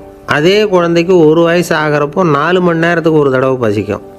இந்த வயசில் இயற்கையாகவே பசி குறைஞ்சிருக்கும். அது புரியாமல் என் குழந்தை முன்னாடி மாதிரி இப்போ சரியாக சாப்பிட மாட்டேங்கிறான் அப்படின்னு சில பேர் டாக்டர்கிட்ட போய் சொல்லிக்கிட்டு இருப்பாங்க. இன்னொரு விஷயம், ஒரு குழந்தைக்கு வயசு அதிகமாகிற வேகத்துக்கு உடம்பு எடையும் அதிகமாகிக்கிட்டே போகாது. உடம்பு எடை அதிகமாகிற வேகம் குறைஞ்சிக்கிட்டே வரும். 6 மாத குழந்தைக்கு ஒரு வாரத்தில் 150 கிராம் எடை கூடும். ஒரு வயசில் வாரத்துக்கு 71 கிராம் எடை கூடும். இது புரியாமல் அதிகமாக சாப்பாட்டை கொடுத்து குழந்தைய கஷ்டப்படுத்தக்கூடாது. ஏன்னா அளவுக்கு மீறின உணவு அஜீரணத்தை உண்டு பண்ணிவிடும். குழந்தைக்கு ஒரு தட்டில் கொஞ்சமாக ஆகாரத்தை வச்சு கொண்டுகிட்டு போய் கொடுக்கணும். மலை மாதிரி குவிச்சு வச்சா அதை பார்த்ததுமே பசி அடங்கி போயிடும்.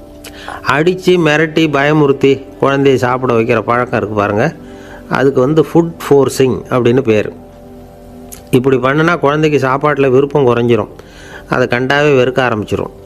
அது மாதிரி உளம் சார்ந்த பசி குறைவு, சைக்கோஜெனிக் அனோரெக்சியா, அது ஏற்படுமா. சாப்பாடுங்கிறதே ஒரு தண்டனை மாதிரி தோணும். குழந்தைகளுக்கு பிடிச்ச மாதிரியான ஆகாரத்தை கொடுக்கணும். சத்து அதிகம் இருக்குங்கிறதுக்காக அதுக்கு பிடிக்காத ஆகாரத்தை கொடுத்து கட்டாயப்படுத்தக்கூடாது. குழந்தைகளுக்கு 2 வயசு ஆகிறப்போ இயற்கையாகவே எதிர்மறை குணம் உண்டாகும். அதாவது அந்த எதிர்மறையாக பேசுகிறது. இது மாதிரி சமயங்களில் நாம் என்ன சொல்கிறோமோ அதுக்கு நேர்மாறாக நடந்துக்கும். ஏட்டிக்கு போட்டி. சாப்பிட சொன்னால் விளையாட போகும், விளையாட சொன்னால் சாப்பாடு கேட்கும். இதை புரிஞ்சுக்கிட்டு நடந்துக்கணும். குழந்தை சொன்ன பேச்சை கேட்கலேன்னு கோவப்படக்கூடாது. குழந்தை வளர வளர பிடிவாத குணம் வர்றது சகஜம். கேட்டதை வாங்கி கொடுத்தா தான் சாப்பிடுவேன் அப்படின்னு பிடிவாதம் பண்ணும். வாங்கி கொடுத்து விடுறது தான் உத்தமம். நீங்களும் அதுக்கிட்ட பிடிவாதம் பண்ணிகிட்டு இருக்கக்கூடாது. ஏன்னா கேட்டது கிடைக்கலையேங்கிற ஏமாற்றம் கூட குழந்தையோட பசியை குறைச்சிரும். கேட்டது கிடைச்சிட்டா பசி அதிகமாகும். கொடுத்ததை மலமலன்னு சாப்பிட்றோம். குழந்தைகளுக்கு கண்ட நேரத்தில் சாப்பிட்றதுக்கு எதையாவது வாங்கி கொடுத்துக்கிட்டு இருந்தால் சாப்பாட்டு நேரத்தில் சாப்பிடாமல் அடம் பண்ண ஆரம்பிச்சிடும். பள்ளிக்கூடம் போகிற பிள்ளைங்க காலை உணவை சரியாக சாப்பிட மாட்டாங்க. அச்சம், அவசரம், பரபரப்பு இதெல்லாம் தான் காரணம். பள்ளிக்கு புறப்படுறதுக்கு ஒரு 3/4 மணி நேரத்துக்கு முன்னாடியே சாப்பாடு போட்டுருங்க, அது சரியாக போடும்.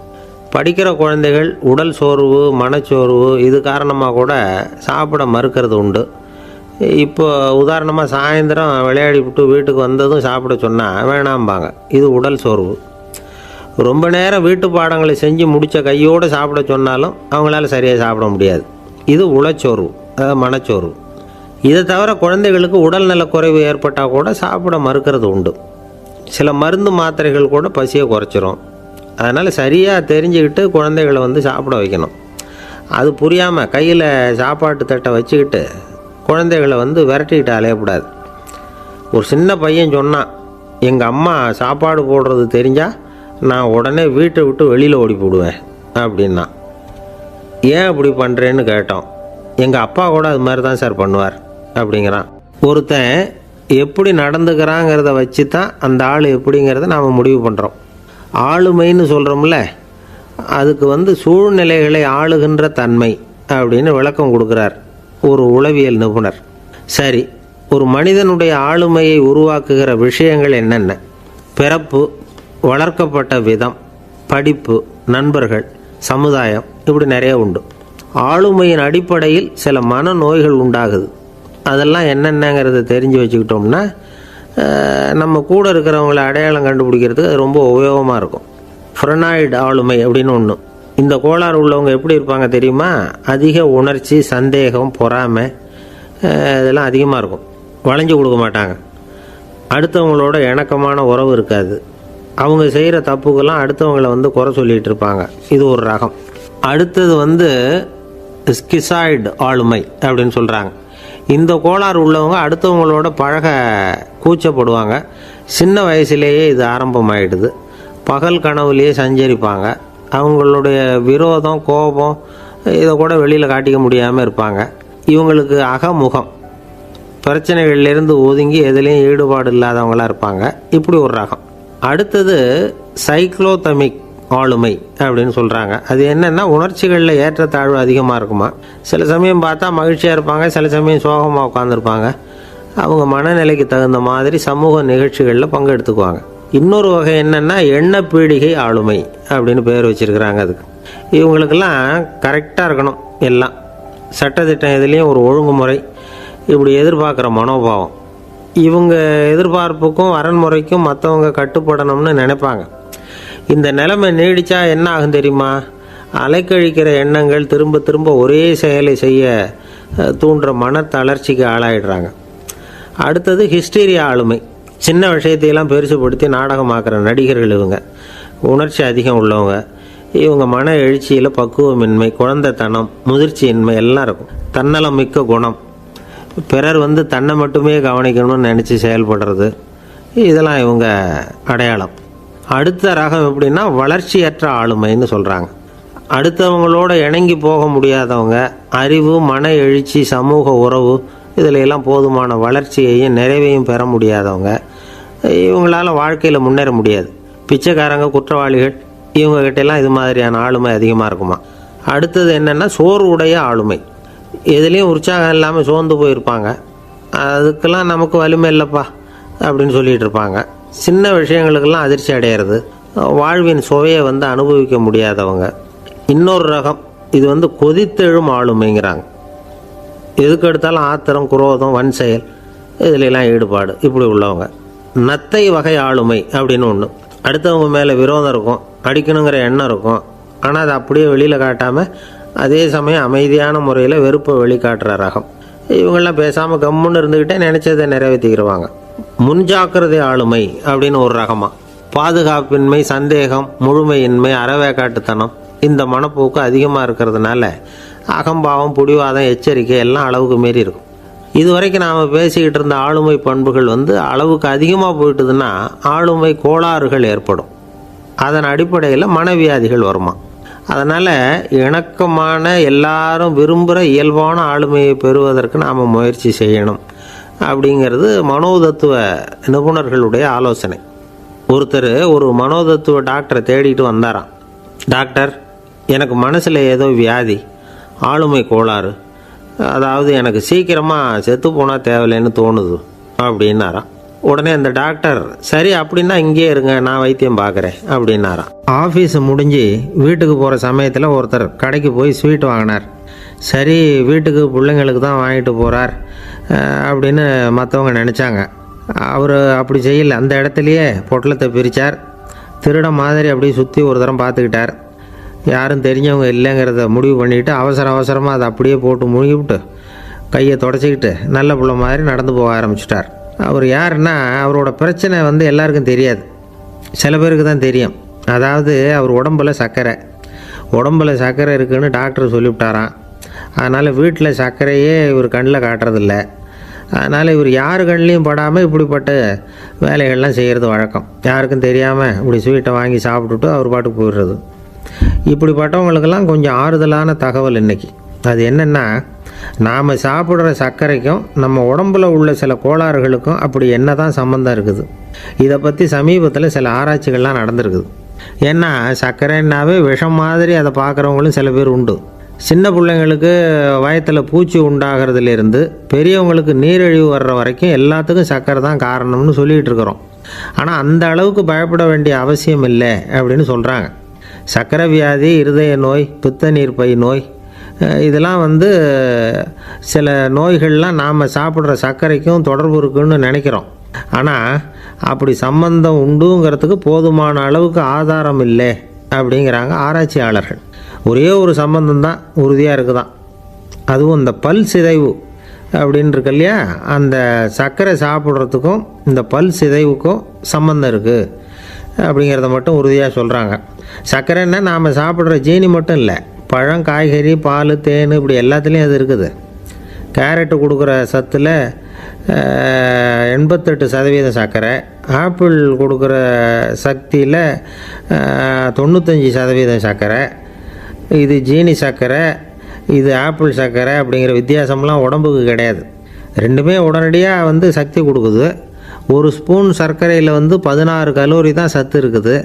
அதிகமாக சர்க்கரை சாப்பிட்டா நீரிழிவு வந்துருங்கிறது தப்பான ஒரு அபிப்பிராயம். டயபெட்டிஸுங்கிறது ஒரு மெட்டபாலிக் டிசார்டர், அவ்வளவுதான். அதாவது நாம் சாப்பிட்ற சர்க்கரையை நம்ம உடம்பு திறமையாக உபயோகப்படுத்திக்க முடியல அப்படின்னு அர்த்தம். அதனால தான் அதிகமாக இனிப்பு வேணாம்னு சொல்கிறோம்.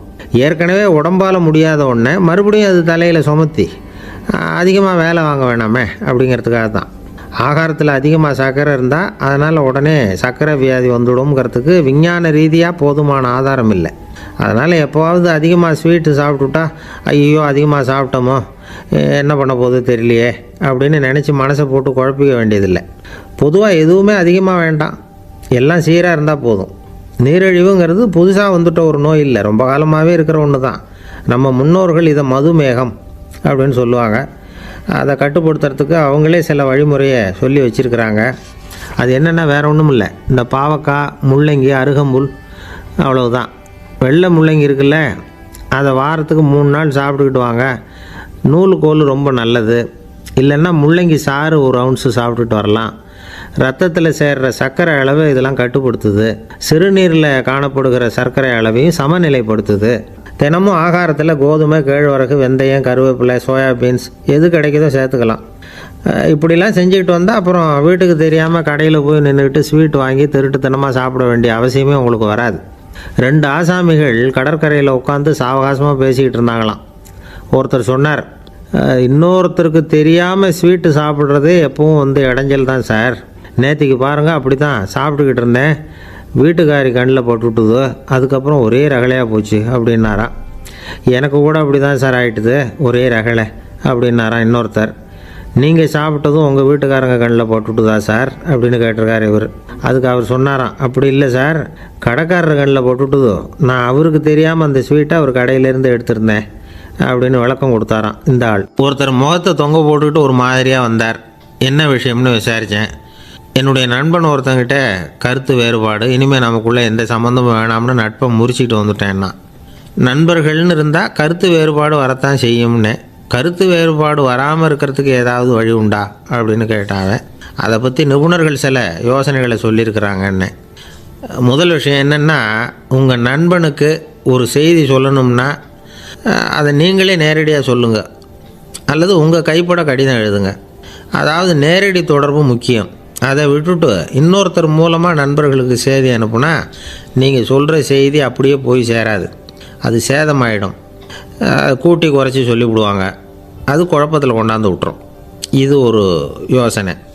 ரெண்டாவது யோசனை என்னென்னா, நீங்கள் ஒரு நல்ல காரியத்தை செய்யும் பொழுது உங்கள் நண்பரையும் சேர்த்துக்குங்க, அவருக்கும் அதில் ஒரு ஈடுபாட்டை உருவாக்குங்க. மூணாவது யோசனை, நம்ம பக்கத்தில் இருக்கிற நண்பர் மகிழ்ச்சி அடைகிற மாதிரி ஏதாவது செய்யணும். சின்ன சின்ன செயல்களாக இருந்தாலும் பரவாயில்ல, அவர் நமக்கு எதுவும் செய்யலையே, நாம் எதுக்கு செய்யணும் அப்படின்னு நினச்சிக்கிட்டு இருக்கக்கூடாது. நாலாவது யோசனை என்னென்னா, உங்களுக்கு ஒரு பிரச்சனையா அல்லது உங்கள் நண்பருக்கு ஒரு பிரச்சனையா, எதுவாக இருந்தாலும் 2 பேரும் சேர்ந்து உட்காந்து ஆலோசனை பண்ணுங்கள். நம்ம யோசனையும் கேட்கப்படுதே அப்படிங்கிற நினைப்பே அவருக்கு ஒரு மன நிறைவை உண்டாக்குமா. 5வது யோசனை, உங்கள் நண்பர் ஏதோ ஒரு காரியத்தை செய்கிறார், நீங்கள் உடனே அவசரப்பட்டு நீ செய்கிறது தப்புன்னு தீர்ப்பு சொல்லக்கூடாது. அவர் அதை செய்யறதுக்கான நியாயங்கள் எவ்வளவோ இருக்கும், அதை புரிஞ்சுக்கிறதுக்கு முயற்சி பண்ணணும். 6வது யோசனை, உங்கள் நண்பர் என்ன சொன்னாலும் அதை பொறுமையாக கேளுங்க. அவர் சொல்கிறத புரிஞ்சுக்கணும், அவர் சொல்ல விரும்புகிறத புரிஞ்சுக்கணும், அவர் சொல்ல முடியாமல் தவிக்கிறதையும் புரிஞ்சுக்கணும். இப்படி 3 விதமாகவும் அவரை புரிஞ்சுக்கிட்டு அதுக்கு தகுந்த மாதிரி செயல்படணும். 7வது யோசனை என்னென்னா, உங்கள் நண்பர் உங்ககிட்ட ஏதோ ஒரு கருத்தை சொல்கிறார், அது உங்களுக்கு பிடிக்கல, அதுக்காக உடனே நீ சொல்கிறது சரியில்லை, நான் ஒத்துக்க மாட்டேன் அப்படின்லாம் மறுத்துக்கிட்டு இருக்கக்கூடாது. அவர் சொல்கிறத கேட்கணும், பொறுமையாக சிந்திக்கணும், அதுக்கப்புறம் பதில் சொல்லணும். இப்படிலாம் நடந்துக்கிட்டால் நண்பர்களுக்குள்ள கருத்து வேறுபாடு வர்றதுக்கு வாய்ப்பே இருக்காது அப்படின்னு வல்லுநர்கள் தொகுத்து சொல்லியிருக்கிறாங்க இந்த யோசனைகளை. எனக்கு தெரிஞ்ச சில நண்பர்கள் உண்டு, அவங்களுக்குள்ளேயும் கருத்து வேறுபாடுகள் வராமல் இருக்கிறதுக்கு சில நுட்பங்களை கையாளுறது உண்டு. ஒருத்தர் சொன்னார், அந்த டாக்டர் சின்ன வயசுலேருந்து என் கூட பழகினவர், நாங்கள் 2 பேரும் இணை பிரியாத நண்பர்கள், இருந்தாலும் எனக்கு உடம்பு சரியில்லைன்னா நான் அவர்கிட்ட வைத்தியம் பார்த்துக்க மாட்டேன் அப்படின்னார் ஒருத்தர். ஏன் அப்படின்னு கேட்டேன். எங்கள் நட்பு கெட்டுப்போடக்கூடாது இல்லையா, அதனால தான் அப்படின்னாரு இவர். ஒரு மனுஷனுக்கு 3 விதத்தில் கர்வம் உண்டாகிறதுக்கு வாய்ப்பு உண்டு. பணம், பதவி, புகழ். பணம் அதிகமாக வந்தால் கர்வம் வரலாம், பதவி பெருசாக வந்துட்டுதுன்னா கர்வம் வரலாம், புகழ் அதிகமாக போனாலும் கர்வம் வரலாம். இந்த 3 வகையான கர்வத்துக்கும் இடம் கொடுக்காமல் இருக்கிறாங்க பாருங்கள், அவங்க தான் சிறந்த மனிதர்கள். ஒரு பெரிய பொறுப்பில் இருக்கிறவங்களுக்கு கர்வம் வந்துடக்கூடாது. அப்படி வந்துட்டுதுன்னா அது எல்லாருக்கும் இடைஞ்சல். ஒரு ராஜா இருந்தார். அவர் ஒரு நாள் தன்னுடைய தலைநகரத்தை சுற்றி வந்துக்கிட்டு இருந்தார். ஒரு இடத்துல ஒரு அழகான நிலத்தை பார்த்தார். ஆஹா, இந்த இடத்துல நமக்குன்னு ஒரு மாளிகையை கட்டினா எவ்வளோ நல்லாயிருக்கும் அப்படின்னு நினச்சார். ராஜா நினச்சா அது முடியாத காரியமா? சரி, இந்த நிலம் யாருக்கு சொந்தம்னு விசாரிங்க அப்படின்னார் பக்கத்தில் இருந்தவங்கக்கிட்ட.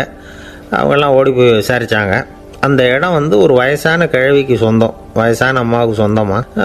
அந்த அம்மா தான் அதில் ஒரு குடிசையை போட்டு குடியிருந்துகிட்டு இருக்கிறாங்க. சரி, அந்த நிலத்துக்கு ஒரு விலையை நிர்ணயம் பண்ணி அதை அந்த வயசான அம்மாக்கிட்ட கொடுத்துருங்கோ அப்படின்னு உத்தரவு போட்டார் ராஜா.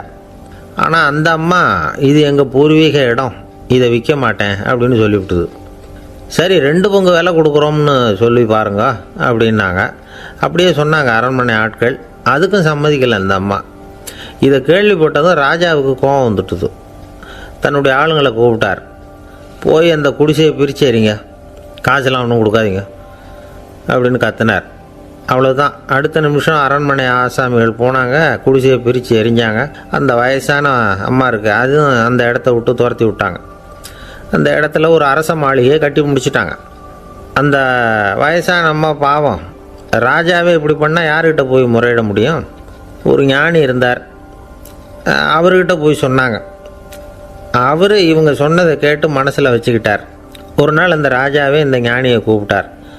புதுசாக ஒரு மாளிகை கட்டியிருக்கிறேன், வந்து பாருங்கன்னு. சரின்னு சொல்லி இந்த பெரியவர் ஒரு நாள் அந்த மாளிகைக்கு போனார்.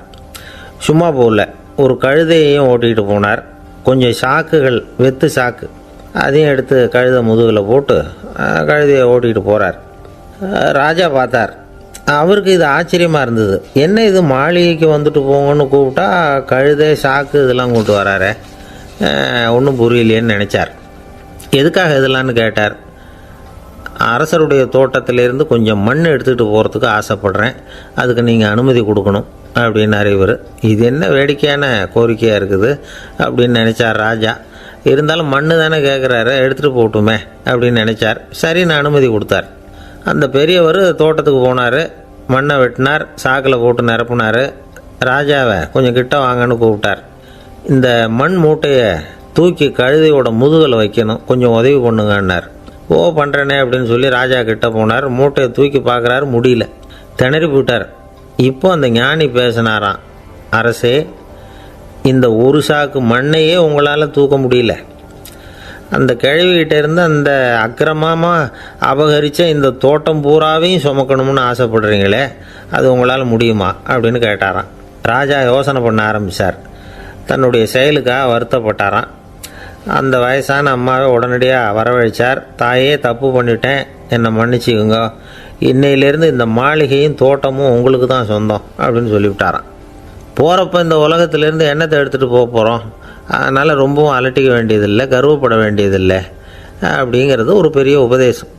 ஒரு பெரிய மனுஷன் சாக கிடந்தார், ரொம்பவும் அழுதார். ஏன் அழறீங்க அப்படின்னு கேட்டாங்க சுற்றி இருந்தவங்க. நான் சாகிறதுக்காக கவலைப்படலை, நான் நம்ம ஜனங்களுக்காக எவ்வளவோ காரியம்லாம் செஞ்சுக்கிட்டு வந்தேன்.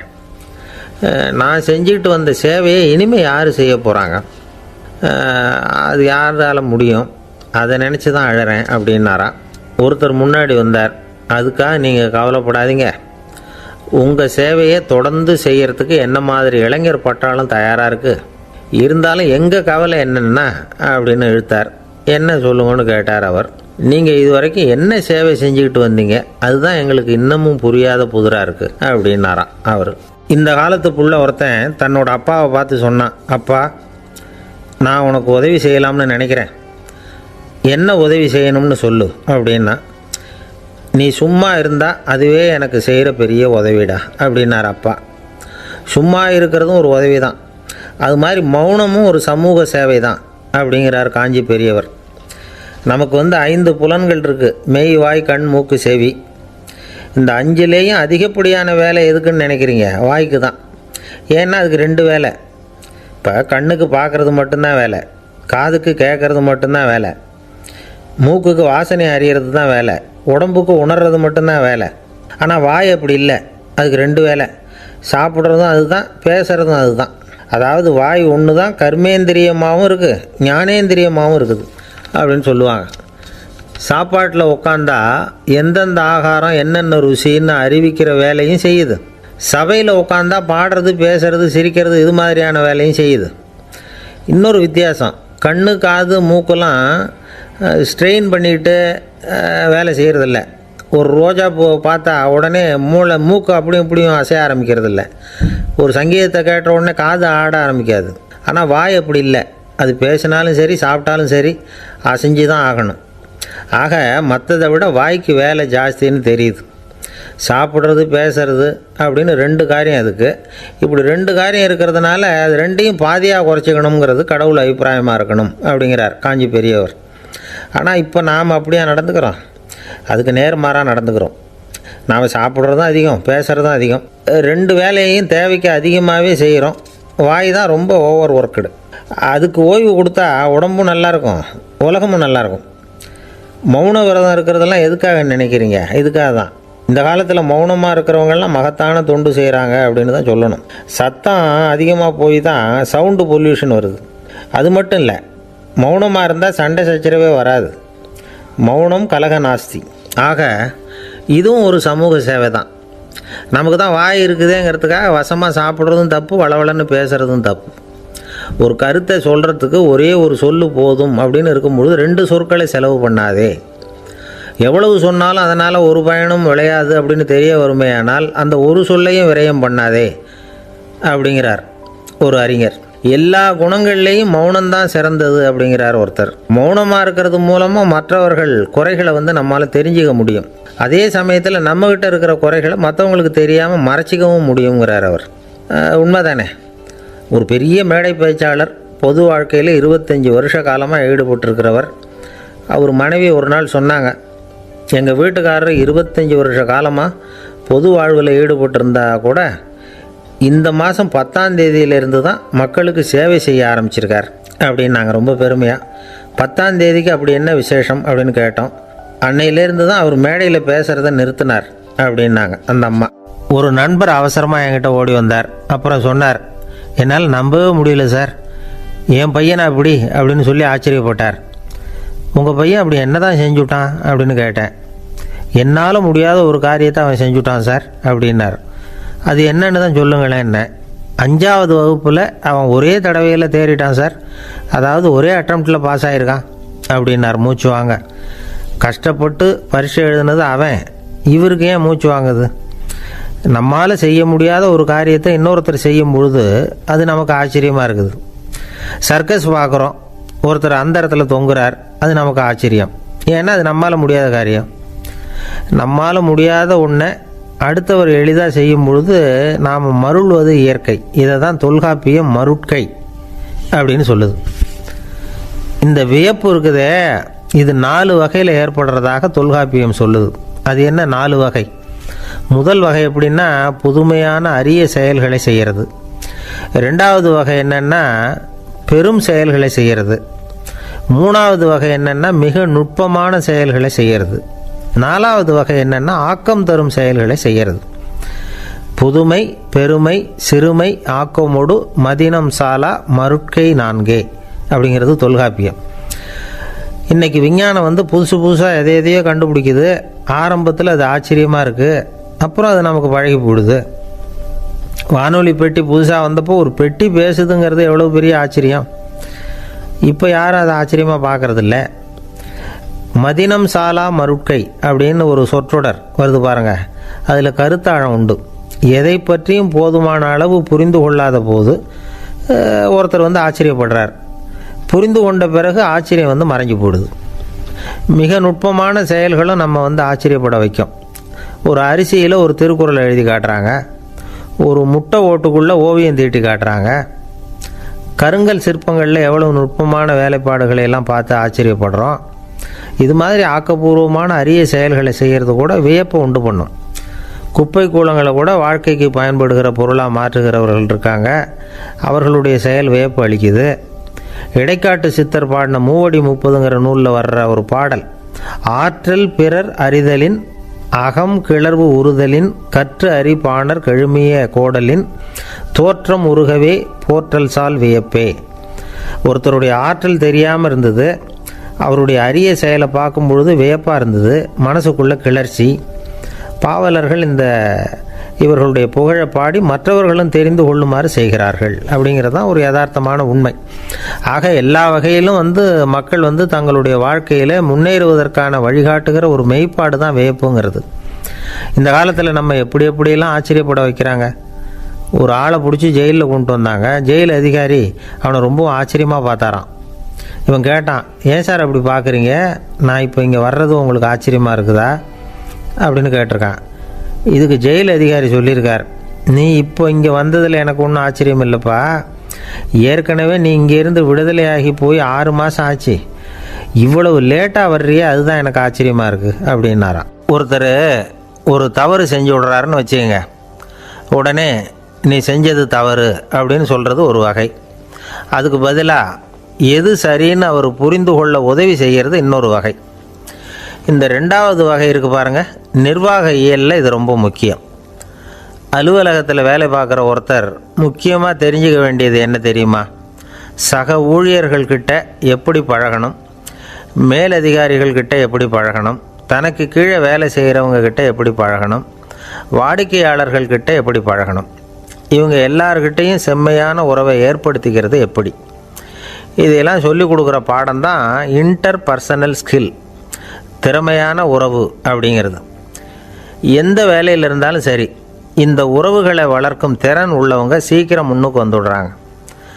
மற்றவங்க கிட்ட உறவை பலப்படுத்திக்கிறது எப்படி அப்படின்னு தெரிஞ்சுக்கிட்டோம்னா எந்த ஒரு தடையையும் சுலபமாக தாண்டி செய்கிற தொழிலில் முன்னுக்கு வந்துடலாம்.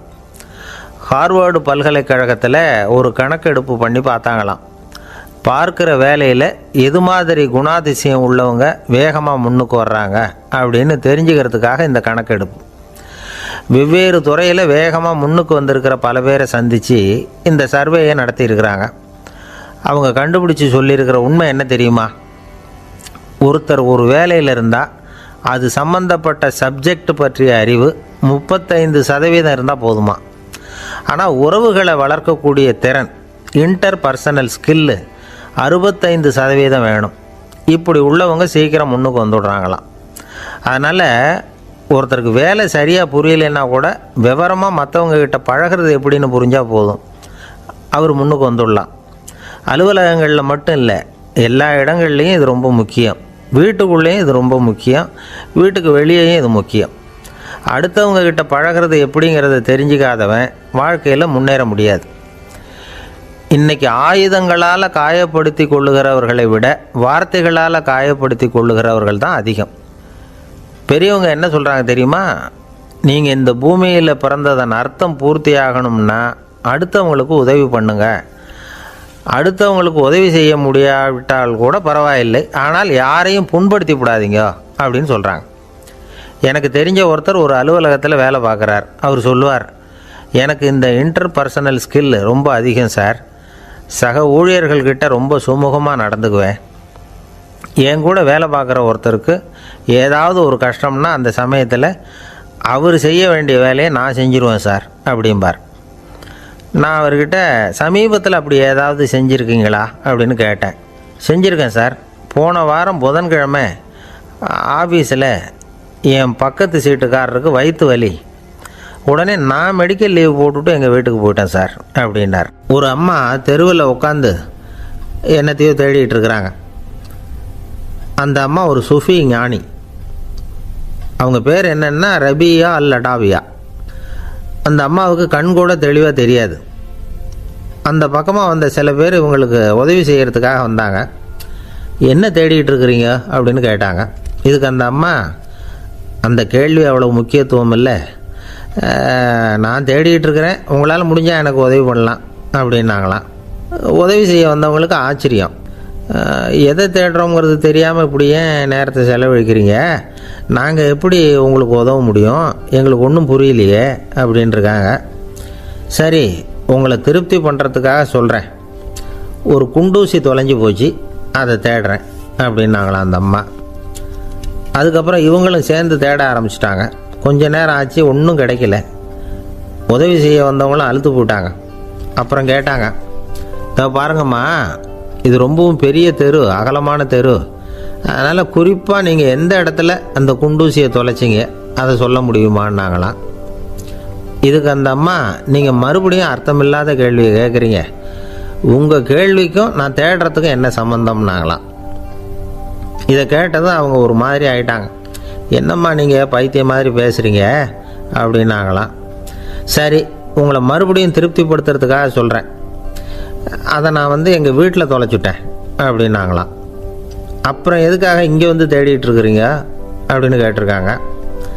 ஏன்னா இங்கே தான் வெளிச்சம் அதிகமாக இருக்குது, அங்கே வீட்டுக்குள்ளே இருட்டாக இருக்குது, அதனால் இங்கே தேடுறேன்.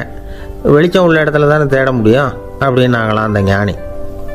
இந்த கதைக்கு என்ன அர்த்தங்கிறத பெரியவங்க சொல்கிறாங்க. அதாவது இந்த தேடுதல்ங்கிறது ஒரு வியாதி. அது நம்ம சதா அலைய வைக்கும், பைத்தியமாக மாற்றுறதுக்கு முயற்சி பண்ணோம். ஒரு காலம் அது நிறைவு அடையவே அடையாது. வாழ்வுங்கிறது ஒரு புரிந்து கொள்ள முடியாத, சதா ஏங்கி கொண்டிருக்கிற ஒரு செயல். அதுக்கு ஆரம்பமும் இல்லை, முடிவும் கிடையாது. எதையோ தேடணும் அப்படிங்கிற உந்துதல் நமக்குள்ளே இருக்கும், ஆனால் குறிப்பாக எதை தேடிட்டு இருக்கிறோம் அப்படிங்கிறது புரியாது. அப்படி ஏதாவது ஒன்றை தேடி அடைஞ்சிட்றோம்னு வச்சுங்க, உடனே ஒரு அதிருப்தி வந்துடும். அதனால் வாழ்க்கைங்கிறது சலிப்பு நிறைந்தது அப்படிங்கிற எண்ணத்தை உண்டாக்கிக்கிறோம். ஒன்று அடைஞ்சதுக்கு அப்புறம் இன்னொன்று தேட ஆரம்பிச்சிருவோம். ஆக இந்த தேடல்ங்கிறது நாம் ஒன்று அடைஞ்சாலும் அடையாவிட்டாலும் தொடர்ந்து நடந்துக்கிட்டு தான் இருக்கும். இதுக்கு முடிவே கிடையாது. இந்த உண்மையை நாம் நல்லா புரிஞ்சுக்கணும் அப்படிங்கிறது பெரியவங்களுடைய கருத்து. ஏழையும் தேடுறான், பணக்காரனும் தேடுறான், நோயாளியும் தேடுறான், நோய் இல்லாதவனும் தேடுறான், அதிகாரம் உள்ளவனும் தேடுறான், அதிகாரம் இல்லாதவனும் தேடுறான், முட்டாளும் தேடுறான், அறிவாளியும் தேடுறான். ஆனால் யாரும் இதை தான் தேடி சாதிக்க போகிறோம், இதுதான் முடிவு அப்படின்னு திட்டவட்டமாக சொன்னதில்லை. ஒன்று அடைஞ்சதும் இன்னொன்று தேட ஆரம்பிச்சிடுறாங்க, அவ்வளோதான். அதாவது உங்களின் தேடுபவர் உங்கள் உள்ளே தான் இருக்கிறார், அவரை தேடி கண்டுபிடியுங்கள். இதுதான் ஞானிகள் நமக்கு சொல்லுகிற ஒரு ஆலோசனை. நம்மால் ஒருத்தன் ஜெயிலில் இருந்தான். இன்னொரு கைதி அவனை பார்த்து கேட்டான், ஏன்பா உன்னை பார்க்குறதுக்கு வெளியிலேருந்து யாருமே இங்கே வர்றது இல்லையே, உனக்கு சொந்தக்காரங்களே கிடையாதா அப்படின்னு கேட்டானா. ஏன் இல்லை, எனக்கு சொந்தக்காரங்க நிறைய பேர் உண்டு, அவங்க என்னை பார்க்க வராததுக்கு காரணம் வேற அப்படின்ட்டுருக்கான் இவன். என்ன காரணம்னு கேட்டான் அவன். அதுக்கு இவன் சொன்னானா, அதுக்கு என்ன காரணம்னா அவங்க எல்லாரும் இங்கே உள்ளேயே இருக்கிறாங்க அப்படின்னானா. ஒரு சீன தேசத்து அரசர் இருந்தார். அவருக்கு வயசாயிட்டுது. அவருக்கு அடுத்தபடியாக அவருடைய புள்ள பட்டத்துக்கு வரணும், ஆட்சி பொறுப்பை ஏற்றுக்கணும். ஒரு நல்ல தலைவனுக்கு இருக்க வேண்டிய பண்புகள்லாம் தன்னுடைய மகனுக்கு இருக்கணும்னு விரும்பினார் அந்த அரசர். அதனால் இளவரசனை பக்கத்தில் இருந்த ஒரு குரு கிட்ட அனுப்புனார். இளவரசன் அவர்கிட்ட போய் சேர்ந்தான். அந்த குரு என்ன பண்ணார் தெரியுமா, இவனை பார்த்து சொன்னார், இதை பாருப்பா, நீ என்ன பண்ணுற, இப்போவே பக்கத்தில் இருக்கிற காட்டுக்கு போ, நடு காட்டில் போய் ஒரு இடத்துல உட்காந்துக்கோ. அங்கே என்னென்ன சத்தம்லாம் உன் காதில் விழுதுன்னு கவனித்து கேளு. உன் காதில் விழுந்த ஓசைகள் என்னென்னங்கிறத என்கிட்ட வந்து சொல்லு, அதுதான் எனக்கு தெரியணும், உனக்கு வேலையும் அதுதான் அப்படின்னு சொல்லி அனுப்பி வச்சுட்டார். இளவரசன் காட்டுக்கு போனான். குரு சொன்னபடியே ஒரு இடத்துல உட்காந்து கவனித்து கேட்டான். அதுக்கப்புறம் குருக்கிட்ட திரும்பி வந்தான். என்னென்ன சத்தம்லாம் கேட்ட அப்படின்னு கேட்டார் குரு. குருவே, காட்டில் நான் பறவைகள் சத்தம்லாம் கேட்டேன், மிருகங்களின் ஓசையையும் கேட்டேன், இதை தவிர இடி மின்னல் மழை இதுகளோட சத்தத்தையும் கேட்டேன் அப்படின்னா. குரு யோசனை பண்ணார், நீ இன்னமும் சரியாக கேட்கல, அதனால் மறுபடியும் காட்டுக்கு போ, கொஞ்ச நாள் தங்கியிருந்து கேட்டுட்டு வா அப்படின்னார். இளவரசனுக்கு ஒன்றும் புரியல. இருந்தாலும் குருவின் கட்டளையாச்சே, மறுக்க முடியுமா? உடனே அவன் மறுபடியும் காட்டுக்கு போனான். ஒரு இடத்துல உட்காந்தான். கொஞ்ச நேரம் உன்னிப்பாக கவனித்து கேட்டான். சில நாள் கழித்து குருக்கிட்ட திரும்பி வந்தான். குருவே, இந்த தடவை சில துல்லியமான சத்தங்களை எல்லாம் கேட்டான். தேனீ பறக்கிற சத்தம், நீரோடையின் மெல்லிய ஓசை, இதெல்லாம் கேட்டேன்னா. குரு சிரித்தார். நீ மறுபடியும் காட்டுக்கு போ, இன்னும் சில நாள் அங்கே இரு, முழுமையாக கவனமாக கேட்டுக்கிட்டு வா அப்படின்னு சொல்லி அனுப்பி வச்சுட்டார். இளவரசனுக்கு குழப்பம் அதிகமாயிட்டுது. ஒன்றுமே புரியல. மறுபடியும் காட்டுக்கு போனான். மௌனமாக ஒரு இடத்துல உட்காந்துட்டான். அப்படியே தியானத்தில் ஆழ்ந்துட்டான். சில நாளில் அவனுக்கு இதுவரை கேட்காத ஓசைகள்லாம் கேட்க ஆரம்பிச்சிட்டுது. இதைத்தான் நான் கேட்கணும்னு என்னுடைய குரு எதிர்பார்த்துருக்கிறாருங்கிறத புரிஞ்சுக்கிட்டான். உடனே குருக்கிட்ட ஓடனான். குருவே, இந்த தடவை காதுகளுக்கு கேட்க முடியாத சில ஓசைகளை கூட என்னால் உணர முடிஞ்சுது. பூ மலருகிற ஓசை, சூரியனால் பூமி சூடாகிறப்போ எழுகிற ஓசை, காலை பனித்துளி இந்த புல்லுலாம் குடிக்கிற ஓசை, இது எல்லாம் என்னால் நல்லா கேட்க முடிஞ்சுது அப்படின்னா. குருவுக்கு இப்போ தான் திருப்தி ஏற்பட்டு தான். இளவரசனை பார்த்து சொன்னார், இதை பாருப்பா, இப்போ தான் நாட்டை ஆளுகிற தகுதி உனக்கு வந்திருக்குது அப்படின்னு சொல்லி அதுக்கு விளக்கமும் கொடுத்தாராம். எந்த அரசன் தன்னுடைய மக்களின் எதையும் பேசுகிற மௌன மொழியை, மௌன வார்த்தைகளை கேட்குறானோ அவன்தான் ஆள தகுதி உள்ளவன். எந்த அரசன் தன்னுடைய மக்களின் உணர்ச்சிகளை உண்மையாக உணர்றானோ அவன்தான் முதன்மையான அரசன். போலி வார்த்தைகளை மட்டும் கேட்டுட்டு பல மௌன ராகங்களை காதில் வாங்கிக்காதவன் அரசனே இல்லை. எந்த நாட்டில் எப்போ ஒரு அரசன் தன்னுடைய மக்களின் உணர்ச்சிகளை கேட்க மறுக்கிறானோ அன்னையிலேருந்தே அந்த நாடு அழிய தொடங்குது அப்படின்னு அர்த்தம். இதுதான் அந்த குரு இளவரசனுக்கு போதிச்சது. வாயால் பேசுகிறத மட்டும் கேட்டு ஏமாறக்கூடாது, உணர்ச்சிகளையும் கேட்குறதுல தான் மனப்பக்குவம் உண்டாகும். மக்கள் உணர்ச்சிகளை புரிந்து கொள்ளாத அரசர்கள் நீடிச்சிருக்க முடியாது. அது மாதிரி நாடுகளில் அடிக்கடி குழப்பம் தான் உண்டாகும். அப்படி இருந்தால் அடிக்கடி ஆட்சி மாறிக்கிட்டு இருக்கும். அப்படிப்பட்ட ஒரு தேசம், அங்கே ஒரு சிறைச்சாலையில் 3 கைதிகள் பேசிக்கிட்டு இருந்தாங்க. ஒருத்தன் சொன்னான், நான் இந்த நாட்டு ராஜாவை எதிர்த்து பேசிக்கிட்டு இருந்தேன், அதனால் என்னை பிடிச்சி கொண்டாந்து இங்கே போட்டுட்டாங்க அப்படின்னா ஒருத்தன். இன்னொருத்தன் சொன்னான், நான் இந்த நாட்டு ராஜாவை ஆதரித்து பேசிக்கிட்டு இருந்தேன், அதனால் என்னை பிடிச்சி கொண்டாந்து இங்கே தள்ளிவிட்டாங்க அப்படின்னா. அது சரி, நீ என்ன தப்பு பண்ண அப்படின்னு சொல்லி 3வது ஆளை பார்த்து இவங்க கேட்டாங்க. அதுக்கு அந்த ஆள் சொல்கிறான், நான் தான் இந்த நாட்டு ராஜா அப்படின்னானா.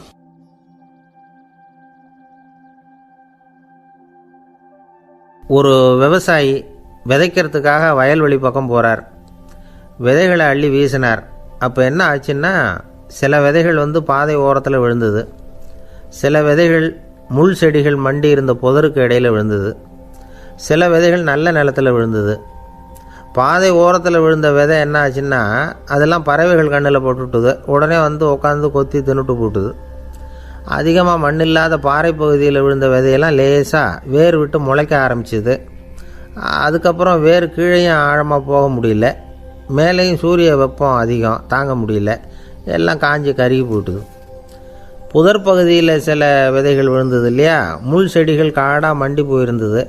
அதனால் முளைச்சி வர்ற செடிக்கு நெருக்கடி அதிகமாக போட்டுது, சரியாக வளர முடியல, விளைச்சலும் சரியாக இல்லை. நல்ல நிலத்தில் விழுந்த விதைகள் மட்டும் நல்லா முளைச்சிது, நல்லா வளர்ந்தது, விளைச்சலும் பிரமாதமாக இருந்தது. இந்த கதையை சொல்லிவிட்டு கேட்க செவியுள்ளோர் கேட்கட்டும் அப்படிங்கிறார் இயேசு பெருமான். ஆமாம், இயேசு கடலில் நின்ற படகு ஒன்றில் உட்காந்துருக்கிறார். கடற்கரையில் ஏராளமான மக்கள் உட்காந்துருக்கிறாங்க. அந்த சமயத்தில் தான் இயேசு ஓமைகள் மூலமாக மக்களுக்கு பல உண்மைகளை சொல்லிகிட்டு இருக்கிறார். மக்கள் அந்த கதையை கேட்டுட்டு ஒன்றும் புரியாமல் முழிக்கிறாங்க. அதை கவனித்த இயேசு அந்த ஓமையை விளக்க ஆரம்பித்தார். இதில் அந்த விதைக்கிறவர் தான் இறைவன். அவருடைய வார்த்தைகளை விதைக்கிறார். அந்த வார்த்தைகளை கேட்கிற மக்கள் அந்த விழுந்த விதைகள் மாதிரி 4 வகையானவர்கள். சில பேர் பாதை ஓரத்தில் விழுந்த விதைகள் மாதிரி. இறைவன் வார்த்தைகளை அவங்க கேட்குறாங்க, ஆனால் தீய எண்ணங்கள் செய்கைகள் மூலமாக விதைக்கப்பட்ட வார்த்தைகள் அழிஞ்சு போடுது. இறைவன் வார்த்தைகளை கேட்ட உடனே மகிழ்ந்து போய் உடனே சில பேர் அதை ஏற்றுக்கிறாங்க. இவங்கெல்லாம் அந்த பாறை பகுதியில் விழுந்த விதைகள் மாதிரி. அதனால் இவங்கெல்லாம் வேறு இல்லாதவங்க. கொஞ்ச காலத்துக்கு இறை வார்த்தைகளுக்கு கீழ்ப்படிந்து நடப்பாங்க. அதனால் ஏதாவது இடைஞ்சல் ஏற்பட்டால் உடனே தடுமாறுவாங்க. தங்கள்கிட்ட இருக்கிற நல்ல பண்புகளை விட்டுட்டு பாவ வழிகளுக்கு போயிடுவாங்க. முள் செடிகளுக்கு இடையில் விழுந்த விதைகள் மாதிரி உள்ளவங்க யாருன்னா, இவங்களுக்கு உலக கவலை உண்டு, செல்வத்தின் மீது மயக்கம் உடையவர்கள். உலக ஆசைகள் இவங்களுக்குள்ளே பூந்துடுறதுனால அங்கே இருக்கிற நல்ல பண்புகள் மறைஞ்சு போயிடுது. அதனால் அவங்களும் உபயோகம் இல்லாதவங்களாக ஆயிடுறாங்க. நல்ல மனிதர்கள் நல்ல நிலத்தில் விழுந்த விதைகளுக்கு ஒப்பானவர்கள். இவங்க இறை வார்த்தையை கேட்குறாங்க, அதை ஏற்றுக்கிறாங்க, அவங்களும் நல்லபடியாக வாழுறாங்க.